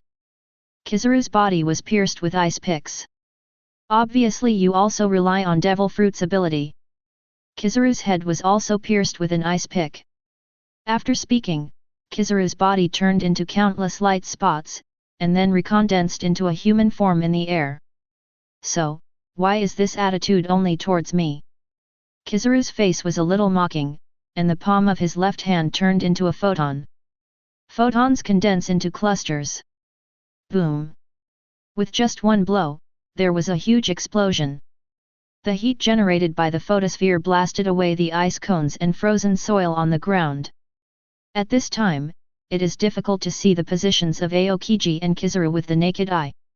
When Agent Mao Yalian still wanted to find out the situation, a figure flew over, and he dodged subconsciously. Boom! After a closer look, it turned out to be Mandy Vice Admiral. It was Zephyr who sent Mandy Vice Admiral flying. Zephyr, are you crazy? Mandy got up from the ground in some embarrassment. You are the ones who are crazy. Zephyr looked at Mandy and the others coldly. Are you trying to force Kuzan away and make him completely disappointed in justice? We're just going to bring him back to the headquarters, Mandy explained. The cat and the masked agent yelled, don't talk nonsense, catch them both together. Then try it. Zephyr's arms are wrapped around armament Haki. At this time, to support his students. Otherwise, how lonely and desperate Kuzan would be. Zephyr thought so. However, in the face of so many former robes, how can he strike hard? At this time. Boom! Boom! Boom! Cannonballs flew towards the beach. Shells hit the beach, leaving craters and splashing sand. Everyone turned their heads and saw more than a dozen warships on the sea. However, these warships have the flag of the Blue Ocean Club on them. It's Victor's man. Mandy frowned. What is Victor going to do? Stott Vice Admiral is on fire. Zephyr looked over, feeling warm in his heart. His students are here. At this time, Felix, Rodney, Ghost Spider, Dogman, and others stood on the deck of the warship. Are these guys betraying the world government? Agent Mao Yalian stared at Marine coldly with a sullen face. At this time, Felix picked up the microphone and shouted, Teacher Zephyr, the senior asked us to protect your safety. The cat and mask agent also took out the microphone and shouted to Marine, CP0 is handling the case now, if you dare to intervene, you will be punished as traitors. Agent Cat and Mask has always been a fake tiger. Relying on being someone close to the world's nobles, they put hats on people everywhere. Even Marshal Marine dared to label them as disrespectful to celestial dragons or traitors. However, Felix didn't take it seriously. Felix held the microphone and continued to shout, we have received news that there are pirates posing as CP0 agents with the intention of assassinating Zephyr Admiral. Mao masked agent, as well as the two men behind him were dumbfounded. They have always been the ones who put hats on others.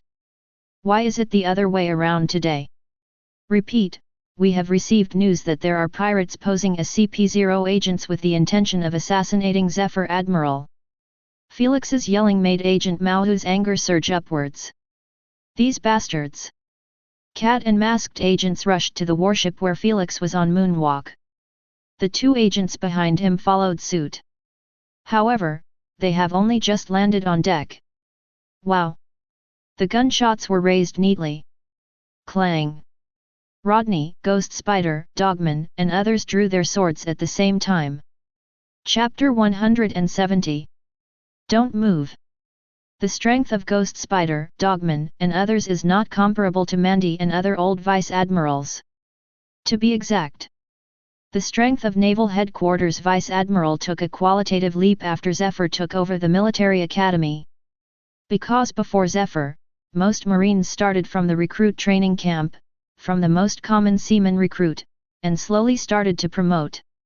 Although it is fair, there are many good seedlings with excellent talents who died during their recruiting period.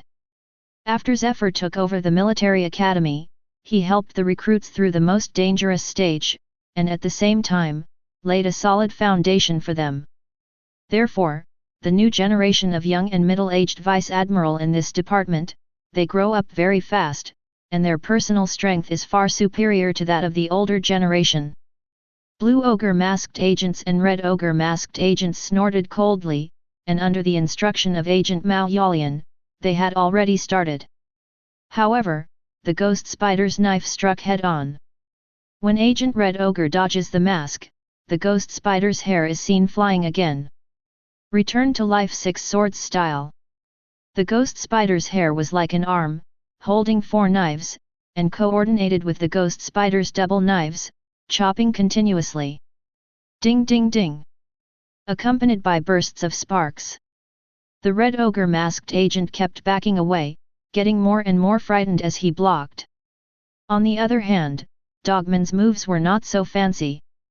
He swung Armament Haki's sword around him, and with just a few knives, he forced the Blue Ogre masked agent to the side of the ship. After a while, the two were subdued by Ghost Spider and Dogman. Although the strength of the two of them is strong, they are stronger than ordinary CP9 agents. However, they can only reach the level of an ordinary Marine Vice Admiral if they die, and they are still far from the elite Vice Admiral of Naval Headquarters. In the original plot, Doflamingo used the ability of String Fruit to trick Vice Admiral Mozambique. The cat frowned at the agent again. Although he didn't do anything, the current situation was not good for him. What do you want to do? Are you guys trying to rebel? It was the first time Agent Cat and Mask faced this situation. He lowered his voice and warned fiercely. However, Ghost Spider, Dogman and others completely ignored the threat of Agent Cat and Mask. Rodney's knife had even reached Agent Maohu's neck. Rodney said, "Until your identities are verified, you'd better be honest." Felix also said, "We have orders from Victor Admiral." Victor. After hearing Victor's name, Cat and Mask agent's eyes lit up, and he snorted coldly, "So, Victor ordered you to do what happened today?" As long as Rodney, Felix, and others dare to say yes, the Cat and Mask agent will dare to label Victor. Rodney sneered, "Victor Admiral knew you would say that."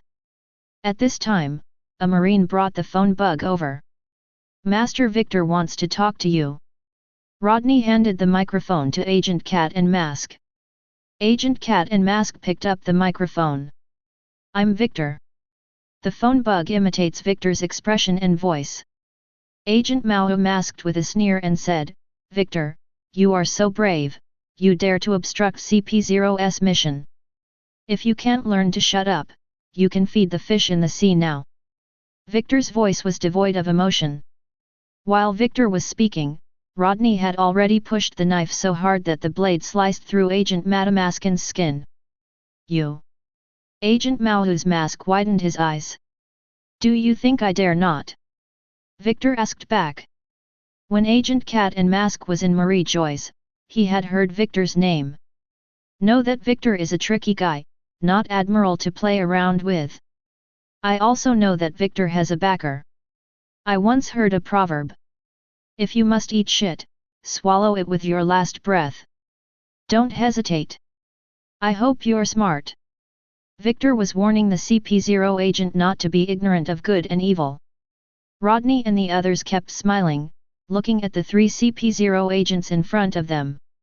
These CP0 agents can shit and PS on Sengoku's head, but when it comes to Victor, they always hit a wall. Probably, this is the wicked man's own grind. Handcuff them first. Rodney said. Soon, a sea soldier brought the handcuffs. Agent Cat and Mask nodded slightly, then stretched out his hand. After subduing the 3 CP0s, Rodney and others sent people ashore. Mandy Vice Admiral and others saw CP0 agents.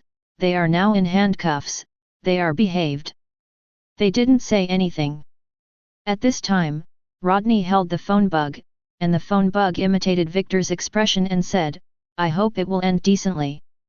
Mandy Vice Admiral ETL. You look at me, I look at you. If you don't want to be decent, then I will help you to be decent. Hold up the knives and guns. Victor said coldly, now it is suspected that the pirates are pretending to be Marine and CP0 agents, and the number is about 10,000. Crash. More than 10,000 Marines raised their guns in unison, surrounding Mandy Vice Admiral and others. Mandy Vice Admiral and others also brought 10,000 people. However, now 7 or 8,000 people have been frozen by Aokiji. Now, they are surrounded by Victor's men. This is the first time in marine history that this has happened. Mandy and the others were speechless. They had been surrounded by pirates several times their size, and this was the first time they were surrounded by marines. Mandy Vice Admiral, you're going to be court-martialed. Handcuff them. Rodney walked up to Mandy Vice Admiral expressionlessly, and put the handcuffs on Mandy Vice Admiral with his own hands.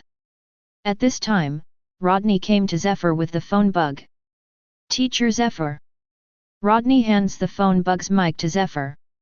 Zephyr holds the microphone. Teacher, your health is not good, and I will take care of the rest. The phone bug imitated Victor's earnest expression. I see. Zephyr sighed, his eye sockets were a little wet. I'm bothering you.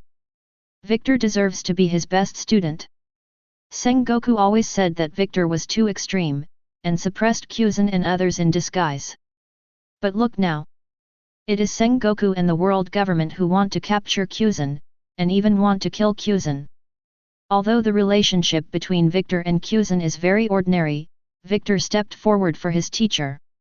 Protect Zephyr at the risk of being held accountable by the world government. Compared to Victor, Sengoku is so hypocritical. Teacher, please don't say such words. The kindness you have given us cannot be repaid in this life. As he spoke, Victor shouted again. Pora Salino. You hunt down Kyuzan, this is your mission, I will leave you alone. However, if you accidentally hurt Teacher Zephyr, then I will kill you. It's literal, not a threat. Victor's words reached Kizaru's ears. Kizaru couldn't help frowning, but soon, his brow relaxed. He understood what Victor meant. His capture of Aokiji can continue. However, the premise is that both he and Aokiji can't get their Zephyr involved. That's easy. After all, one-on-one, Kizaru has never been afraid of anyone. Whoever he fights, he can make a 50-50 split. Let the two of them leave here and fight in another place. Others returned to the warship and awaited the results. After hearing Victor's order, the marines brought by Kizaru were all relieved. They don't want to get involved in Admiral's fight either. Chapter 171. The entire sea, including islands surrounded by the sea. At this point, it was completely frozen. Traces of battles can be seen everywhere on the island. The flattened mountains and forests are like the surface of the moon. Marine Fort, Naval Headquarters. Inside the Marshal's office. Victor, how do you want to explain this incident? Sengoku questioned Victor. Victor sipped his tea and calmly replied, what does the Marshal want to explain? Sengoku said with a sullen face, if you hadn't intervened, then Kyuzan would have been brought back. Victor replied, if someone really needs to take responsibility, then you should go to Kizaru, who failed to bring Aokiji back. Aokiji and Kizaru fought each other on a deserted island, and in the end, Aokiji escaped. This result was within Victor's expectations. Aokiji, Kizaru, and Akainu, in fact, there is not much difference in the strength of the three. Akainu can beat Aokiji if he dies. What Akainu can do, Kizaru can too. There is only one major premise, that is to work hard. Will Kizaru be someone who will go all out to complete the task? He is just a simple office worker. No need to be desperate. When Sengoku heard Victor blamed him, his anger came up. Using force to control CP0, this kind of thing has never happened since the establishment of Marine. Facing Sengoku's questioning, Victor was right. He asked back, Marshal, do you want me to see Mr. Zephyr have an accident? Or, do you want to see Mr. Zephyr killed? Or, sent to impel down? Sengoku frowned. Victor now pulls Zephyr out. Sengoku is really a stickler. After all, the veterans in this department are almost retiring now. Naval headquarters must be on top of the young and strong. Offending Zephyr at this transitional time is to offend all the younger generations. Be it doves or hawks. They are all students of Zephyr. However, if you swallow it like this, Sengoku will be even more upset. It's like eating a fly, it's disgusting. Seeing this, Victor said coldly, if you get angry because you didn't catch Kuzan, then we will issue a warrant to hunt him down as a buster call, and this time I will do it myself, and I will definitely cut off Aokiji's head for you. Sengoku was speechless, completely speechless. If a buster call is issued to Aokiji, Victor is also sent to kill Aokiji. Then Sengoku is still acting as the commander of the A. Who else will support him among the dovish generals in this department? Victor doesn't care, whether it's the Blue Ocean Club or Akainu's gang, they are all hardcore supporters of Victor. And what about Sengoku? How many people are there left that can be used around me? You go out first. Sengoku waved his hand, he didn't want to see Victor for now. Victor hummed, then turned and left the office. As soon as Victor left the office, he saw CP0 approaching. CP0 and Victor passed each other. No need to guess, Victor also waited until CP0 to put pressure on Sengoku to let Sengoku deal with Victor. Victor returns to his office. At this time, Rodney, Felix, and others were waiting for him outside the office. Nothing. Go and do your work. Victor said with a smile. Yes. Rodney and the others breathed a sigh of relief before leaving in peace. If Victor gets punished by Sengoku, they will definitely protest. With the current strength of the Blue Ocean Club, as long as they work together, they will definitely be able to put a lot of pressure on Sengoku. Victor smiled slightly, and walked into the office. In the office, Akainu is already waiting for Victor. You're finally free. Victor said with a smile. Although Kizaru couldn't bring Aokiji back, Sengoku couldn't punish Kizaru either. You can't punish Kizaru just because you can't complete the task. However, since Kizaru is Admiral, he must perform Admiral's duties. Sengoku puts Kizaru on duty at Marie Joyce and calls Akainu out. Sengoku is also a sensible person. Compared to Kizaru, Akainu's work attitude is simply a model worker. Therefore, Sengoku intends to use Akainu more. Even if Akainu is now on Victor's side. Akainu said with a blank face, CP0 is dispatched in large numbers, this matter will not end so easily. One of the benefits of being on duty at Marie Joyce is being able to keep an eye on the celestial dragons, as well as CP0. Don't worry, it won't be a big problem. Victor said with a smile, what happened to Kuzan, world government doesn't want it to happen again. Yet. Akainu nodded, which he agreed. The world government lost an admiral-level combat power. This is a huge loss. Despite Kizaru's additions, the 5 elders will not be happy with loss aversion. Okay, you can stay on duty, I plan to go back and rest. After finishing speaking, Victor got up and left the office. Inside the marshal's office when Victor left the office. As Victor expected, CP0 is putting pressure on Sengoku. As the Marine Marshal, you can't even control your own subordinates. The CP0 agent taunts Sengoku. Sengoku did not respond. Very good. Seeing that Sengoku was dumb, CP0 agent sneered and said, you Marines will know how serious the consequences are. Don't steam the steamed buns to fight for breath. Agent CP0 was taken into custody by Victor's men, handcuffed during the process. The lost face must be regained. Therefore, CP0 puts pressure on Sengoku to punish Victor. When Victor returned to the villa, Zephyr was already waiting for him in the villa. After returning from the desert island, Zephyr was sent to Victor's villa. Zephyr thought Victor was worried that he would be implicated. Only then did he take him to the villa for protection. After all, this time the Kizaru mission failed because of Zephyr's obstruction. If the world government is going to be held accountable, then Zephyr must be doomed. As soon as Zephyr came back, Victor was called to the headquarters by Sengoku. How is the situation? Zephyr asked worriedly. Victor patted Zephyr on the shoulder and said, Teacher, don't be tempted, Nothing will happen. Really? Zephyr was still concerned. Although Aokiji escaped smoothly, Zephyr was not happy at all. On the contrary, I feel more guilty. From Zephyr's point of view, he has now implicated Victor. As a result, Victor will face the responsibility of the world government and even the celestial dragons. Victor said indifferently, "Teacher, it's fine for Garp uncle to have a wanted criminal's son, and so am I.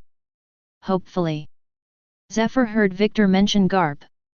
Thinking about it is also right. If the world government is serious, then Garp has already been arrested. The reason for not catching Garp is also very simple. Because Garp is strong enough and influential enough. Victor is now the future of Marine, and he is powerful. The world government really needs to take care of Victor's feelings. Taking a step back, even if the world government pursues accountability, it's a big deal.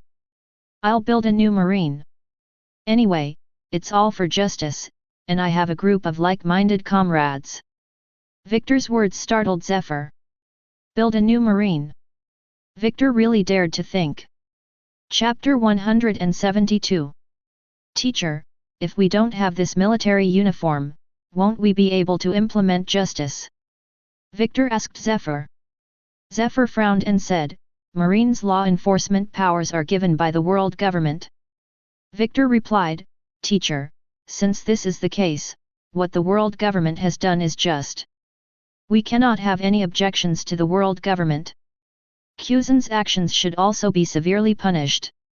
Forget about Kuzan, don't mention it for now. Zephyr looked tired, he was tired, physically and mentally tired. I don't want to mention these things again.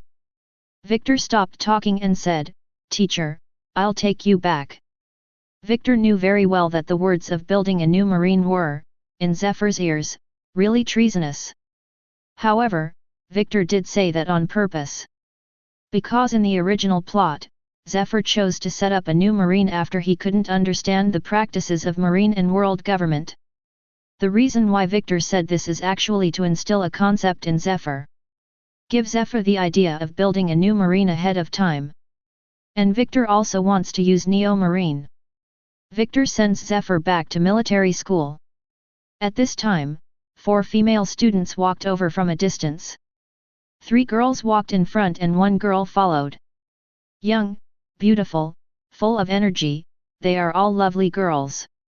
All 4 of them were wearing Blue Sea Club badges. However, the characters of the 4 can be clearly seen. The 3 in the front row are very outgoing. The girls in the back row were quiet and shy. Victor took a closer look. It was Anne. In the original plot, the Marine training ship led by Zephyr was attacked by pirates, and all his beloved students were killed except Anne and Binz, and his right arm was also cut off. And Anne and Binz followed Zephyr and accompanied Zephyr to establish Neo Marine.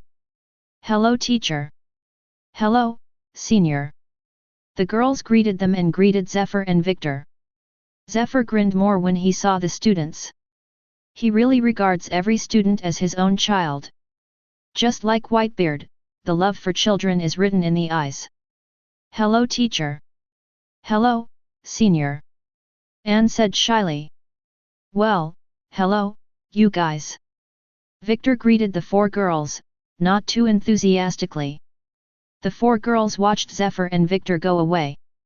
I don't know if I can be assigned to work next to my seniors after graduation. At this time, a girl said. I also want to be with the senior. I want, too. The senior is really handsome. It's not just handsome, the seniors value love and righteousness. This time, because of teacher Zephyr, they turned against Marshal Sengoku. I heard that the senior is not married yet. It would be great if I could marry the senior. The 3 girls started talking about Victor, looking forward to the future. In their eyes, Victor is a perfect man. Not to mention marrying Victor, even if they can only stay with Victor, they are satisfied. Anne, what about you? What do you think of the senior? At this time, a girl asked Anne. Anne nodded shyly, I also want to stay and work with my senior. Then let's work together. I heard that only the best people can stay with the seniors. Let's work hard together, the four sisters in dormitory 316. Holy Land Marie Joyce, Pangu City. Sora and Sengoku were both called to power. 5 elders wanted to chat with them. Do you know why I called you here? Hearing 5 elders' question, Sengoku replied, it's about Aokiji. Not only Aokiji, but also your ability to control Marine. As the Marshal, you can't even control Admiral below, shouldn't you reflect on yourself? After hearing what 5 elders said, Sengoku frowned and he replied, indeed, there is a problem with my control of the headquarters. So what do you think is the problem? We don't want to hear anything like this happen again. Especially CP0, in private, you have conflicts with CP0, that's your business, but, arresting them in front of so many people, this kind of thing really shouldn't be. The 5 elders are on the hunt. Sengoku didn't answer. What can he say? Because of Zephyr? Again because of Victor. The reason Victor did it was because of Zephyr. Punish Victor? How to punish? Suspend Victor? Or sent directly to a military court? To deal with Zephyr, suspend Zephyr's work in the military academy? Or just send Zephyr to the NICE lobby for conviction? If Sengoku really did this, then both the doves and hawks in the headquarters will be offended. Unless Garp can stand up and help him suppress the doves.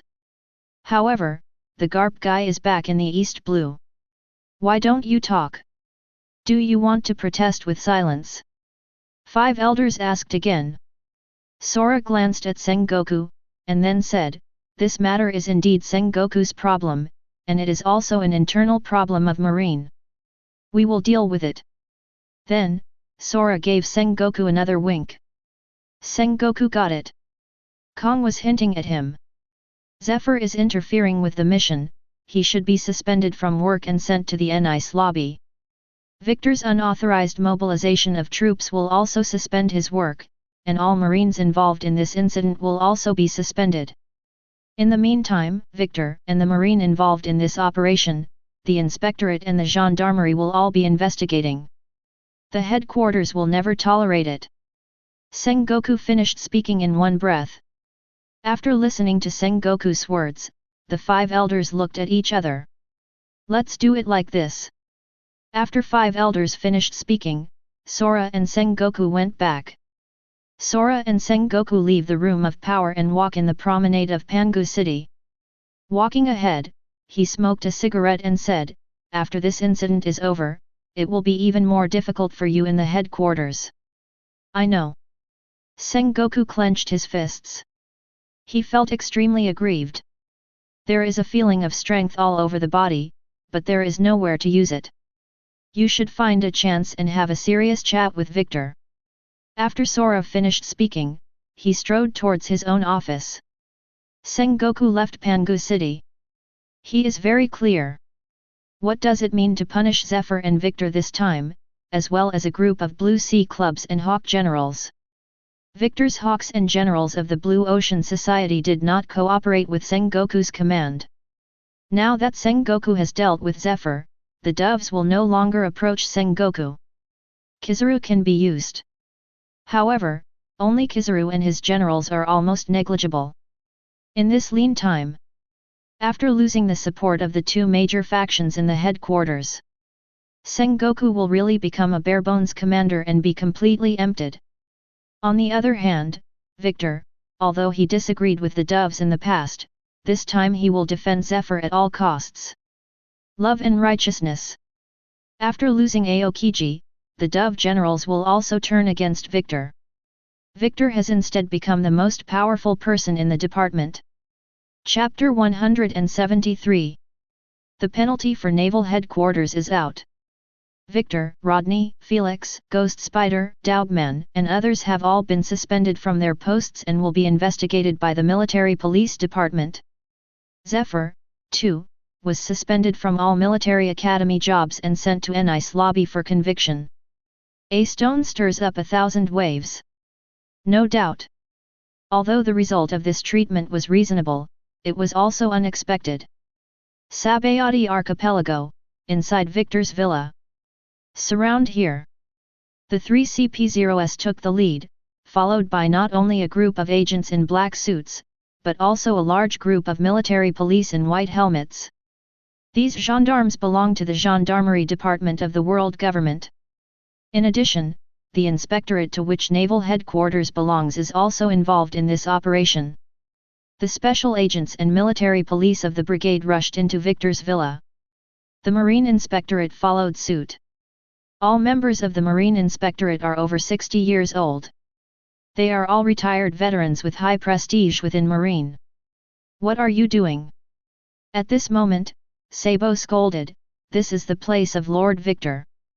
Kuina's hand was on the handle of the knife, ready to draw it at any moment. Keiku, Khalifa, and others also took up weapons. Xin Dualai was frightened, and she was a little overwhelmed. The maids in the villa all came to Stella. It's normal for them to be afraid. Because since they came here, they have never encountered such a thing. What are you doing? At this time, Wright came out and asked with a frown. Let Victor come out and come with us. From now on, we must investigate him. The leading CP0 agent is the Cat and Mask agent. This time he came for revenge. I just received the notice, and you are here, are you ready to arrest me? At this time, Victor came out of the villa, and he said with a blank face. Victor, I advise you not to do stupid things. Agent Cat and Mask warned. They all know that Victor is very powerful, and if Victor resists, then they are indeed not opponents. Stupid thing? What stupid thing do I need to do? Victor asked rhetorically. Since you are willing to cooperate, come with us to the Gendarmerie Department. As soon as Agent Maohua finished speaking, Agents Red Ogre and Blue Ogre came up behind him. They want to handcuff Victor. See stone handcuffs. Victor raised his hand, took out a cigarette with a blank expression on his face, took a puff, and asked with a smile on his face, Don't worry, I just want to ask you a few questions. What? Agent Maohua asked. Victor asked, Do you have to wear handcuffs when you go to the gendarmerie? You violated the world government. As soon as Agent Cat and Mask spoke, Victor raised his hand and interrupted him, Wait. Don't you understand me? Victor suddenly disappeared and appeared in front of Agent Maohua's mask. He stretched out his hand, grabbed Agent Maohua's neck with his hand, and held the latter up in front of him. What do you want to do? The surrounding agents, military police, and inspectors panicked. Just having some friendly interactions. Victor's hands were still straining as he spoke. In the blink of an eye, the upper half of Agent Mao's mask had turned purple-black. There is no need to doubt that as long as Victor is willing, he can crush the neck of the Cat and Mask agent in minutes. Even the Cat and Mask agent is not weak. However, in Victor's eyes, they are all rubbish that can be done in seconds. I will continue to ask you now. Was it the 5 elders, or did the nobles of the world send me to the gendarmerie in handcuffs? If you dare to answer wrong, then I will deal with you now. Victor asked calmly. After asking, Victor looked at the people around him again. The atmosphere suddenly became tense. Misunderstand. Misunderstand. At this time, a man hurried over. It was Spandine. Spandine first raised his hand, slapped several agents in black, and then came to Victor. Master Victor, misunderstood, misunderstood. It's just for you to cooperate with the investigation, Spandine explained. Is that so? Victor looked at Agent Nikomata. The Cat and the masked agent were already speechless. Spandine nodded cautiously. Humph. Victor put Agent Cat and Mask aside. You are at home, as usual. After telling Stella and others, Victor walked forward without looking back. Let's go to the gendarmerie department. Right, Connor and others followed behind Victor. The Ministry of Military Police of the world government is definitely a frightening existence. In the past, once the army and marine of the world government were brought to the gendarmerie, they would lose their skin even if they were not dead. The minister of the military police is called Hayward, and he is best at torture. Inside the minister's office, Hayward listened to the latest dance music and watched the scene in the interrogation room. He likes to listen to jazz, with the sad face in the interrogation room. It's a bit pervert, but he likes it, and it puts him in a good mood this time. Minister. Suddenly, a soldier walked into the office and reported to Hayward. Has everyone been captured? Said Hayward, smoking a cigarette. Everyone is here, but... The soldiers stammered. But what? Hayward frowned, a little unhappy. The soldier replied, they beat us all up. Hey! Hayward was stunned.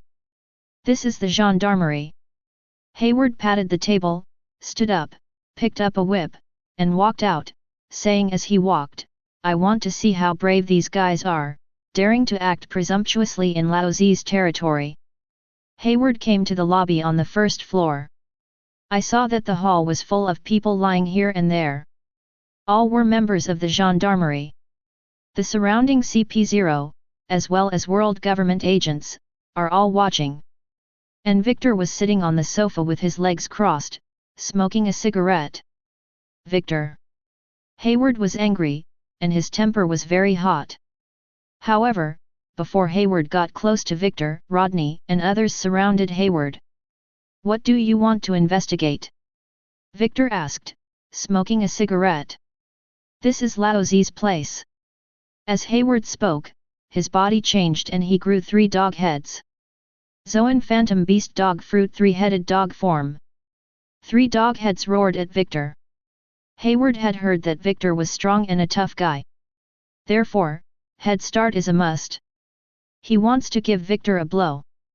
Victor smokes, and in front of Hayward, he transforms, too. To transform into a gigantic titan, step on the ground first. Rumble. The ground felt like an earthquake. Shave. Victor appeared in front of Hayward. Although Hayward locked Victor with Observation Haki, his reaction was still slow. Victor raised his hand and slapped Hayward's 3 dog heads to the floor. Are phantom beasts amazing? Laozi will transform too. Chapter 174. This is the first time the gendarmerie has encountered such a thing since its establishment. It is said that a strong dragon does not overwhelm a local snake. Victor didn't give Hayward any face. He came up and pushed Hayward to the ground.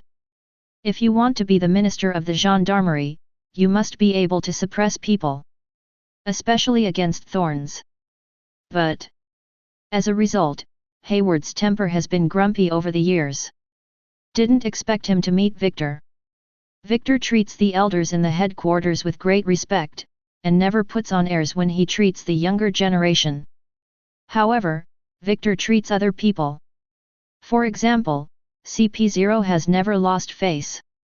This is true for CP0, let alone Hayward. At this moment, the gendarmerie was completely silent and dead silent. Victor still maintains his titan form. The 3 dog heads held down by him with one hand, from the initial arrogance to the present fear. Hayward's strength is not weak. But it depends on who you compare with. In the gendarmerie, he is the strongest. But if compared with a monster of the level of Marine Admiral, that was a free gift. What's more, Victor is still the strongest admiral. Out of the corner of Victor's eye, he glanced at the blue ogre masked agent and others. Humph. Afterwards, Victor regained his human form, sat back on the sofa, and raised his legs again. Okay, what do you want to cooperate with the investigation? Let's start the investigation. Yes, Wilkin, the deputy minister of the gendarmerie, hurriedly responded. Then, Wilkin picked up the documents and began to question them one by one. Victor Admiral, you Wilkins wanted to ask, and Victor glared at Wilkin. Wilkin shuddered. Didn't you say you want to cooperate with the investigation? He just opened his mouth. At this time, Spandane had already realized it. He hurriedly came to Wilkin's side, lowered his voice, and reminded in a low voice, Victor Admiral asked you to ask, do you really ask? Wilkin suddenly realized, and at the same time broke out in a cold sweat. Hayward's position, do you want it? Seeing Wilkin's reaction, Spanda said again. Wilkin's eyes lit up. He gets it. This time I understand in seconds. Therefore, Wilkin hurriedly said, Master Victor, you must be tired from sitting, you should rest for a while. Yet. Victor smiled, then looked around. Of course, all adults should go to rest first. Wilkin is a slavish face, worse than Han Yabao, Impel Down's deputy director. Victor said with a blank expression, after a period of rest at the gendarmerie, it's considered a vacation. Yes. Right, Connor, and others said in unison. Zephyr was also captured. However, Zephyr is different from Victor. Zephyr didn't fight back. Facing the NICE lobby bailiff who came to arrest him, Zephyr chose to put on handcuffs. Zephyr is a very righteous man. He also thought he was wrong. Teacher Zephyr. Anne and others watched Zephyr board the justice ship. What should I do now? Go to Senior Victor. Senior Victor must have a solution. A student suggested. The student wears the club blue emblem on his chest. Yes, let's go to the senior now. The students of the military academy boarded the ship together and went to the Sabayati archipelago. However, when they arrived at Sabayati archipelago, they soon learned from the conversations of passers-by that Victor had been taken away by the gendarmerie. Boss, you just said that Victor Admiral was taken away by the gendarmerie. Binz asked the stall owner selling barbecue on the roadside. After looking at the outfits of Binz and the others, the stall owner said, yes, there are a lot of people here. Let's go to the senior's house first. At this time, a student reminded. Afterwards, many students came to Victor's villa. In Victor's villa, the maids are still working normally. When the maids saw them coming, they went to inform Stella. Hello, we are here to find Victor Admiral, but we just heard that he was taken away by the gendarmerie. This time the leading student took the initiative to explain his purpose. Stella came out and replied, yes, Mr. Victor went to the military police department, but you don't have to worry, Mr. Victor will be fine. That's good, said the lead student. Seeing him hesitate, Stella asked, do you have anything else? The lead student replied, it's like this, Mr. Zephyr was taken away by NICE lobby, we want to ask Victor Admiral to help, but now. They came to Victor for help, but now Victor can't protect himself. They didn't dare to say any more. It's a group of students who haven't graduated yet, and they simply can't handle these things alone. Seeing their helpless appearance, Stella said, you can stay here until Mr. Victor comes back, or I can help you think of other ways. Really? The dim eyes of the students immediately became bright again. Well. Stella was very confident, she believed that Victor would come back safely. And until Victor comes back, there are many people Stella can turn to for help. For example, Robin. Robin must have a way. In the villa, Stella contacted Robin using the phone bug on Victor's desk. Robin, let me make a long story short, there is something that needs to be dealt with right now. Stella then told Robin about Victor, Zephyr, and others. Robin replied, there is no rush to deal with it now. Why? Stella asked hastily. Is this still not in a hurry?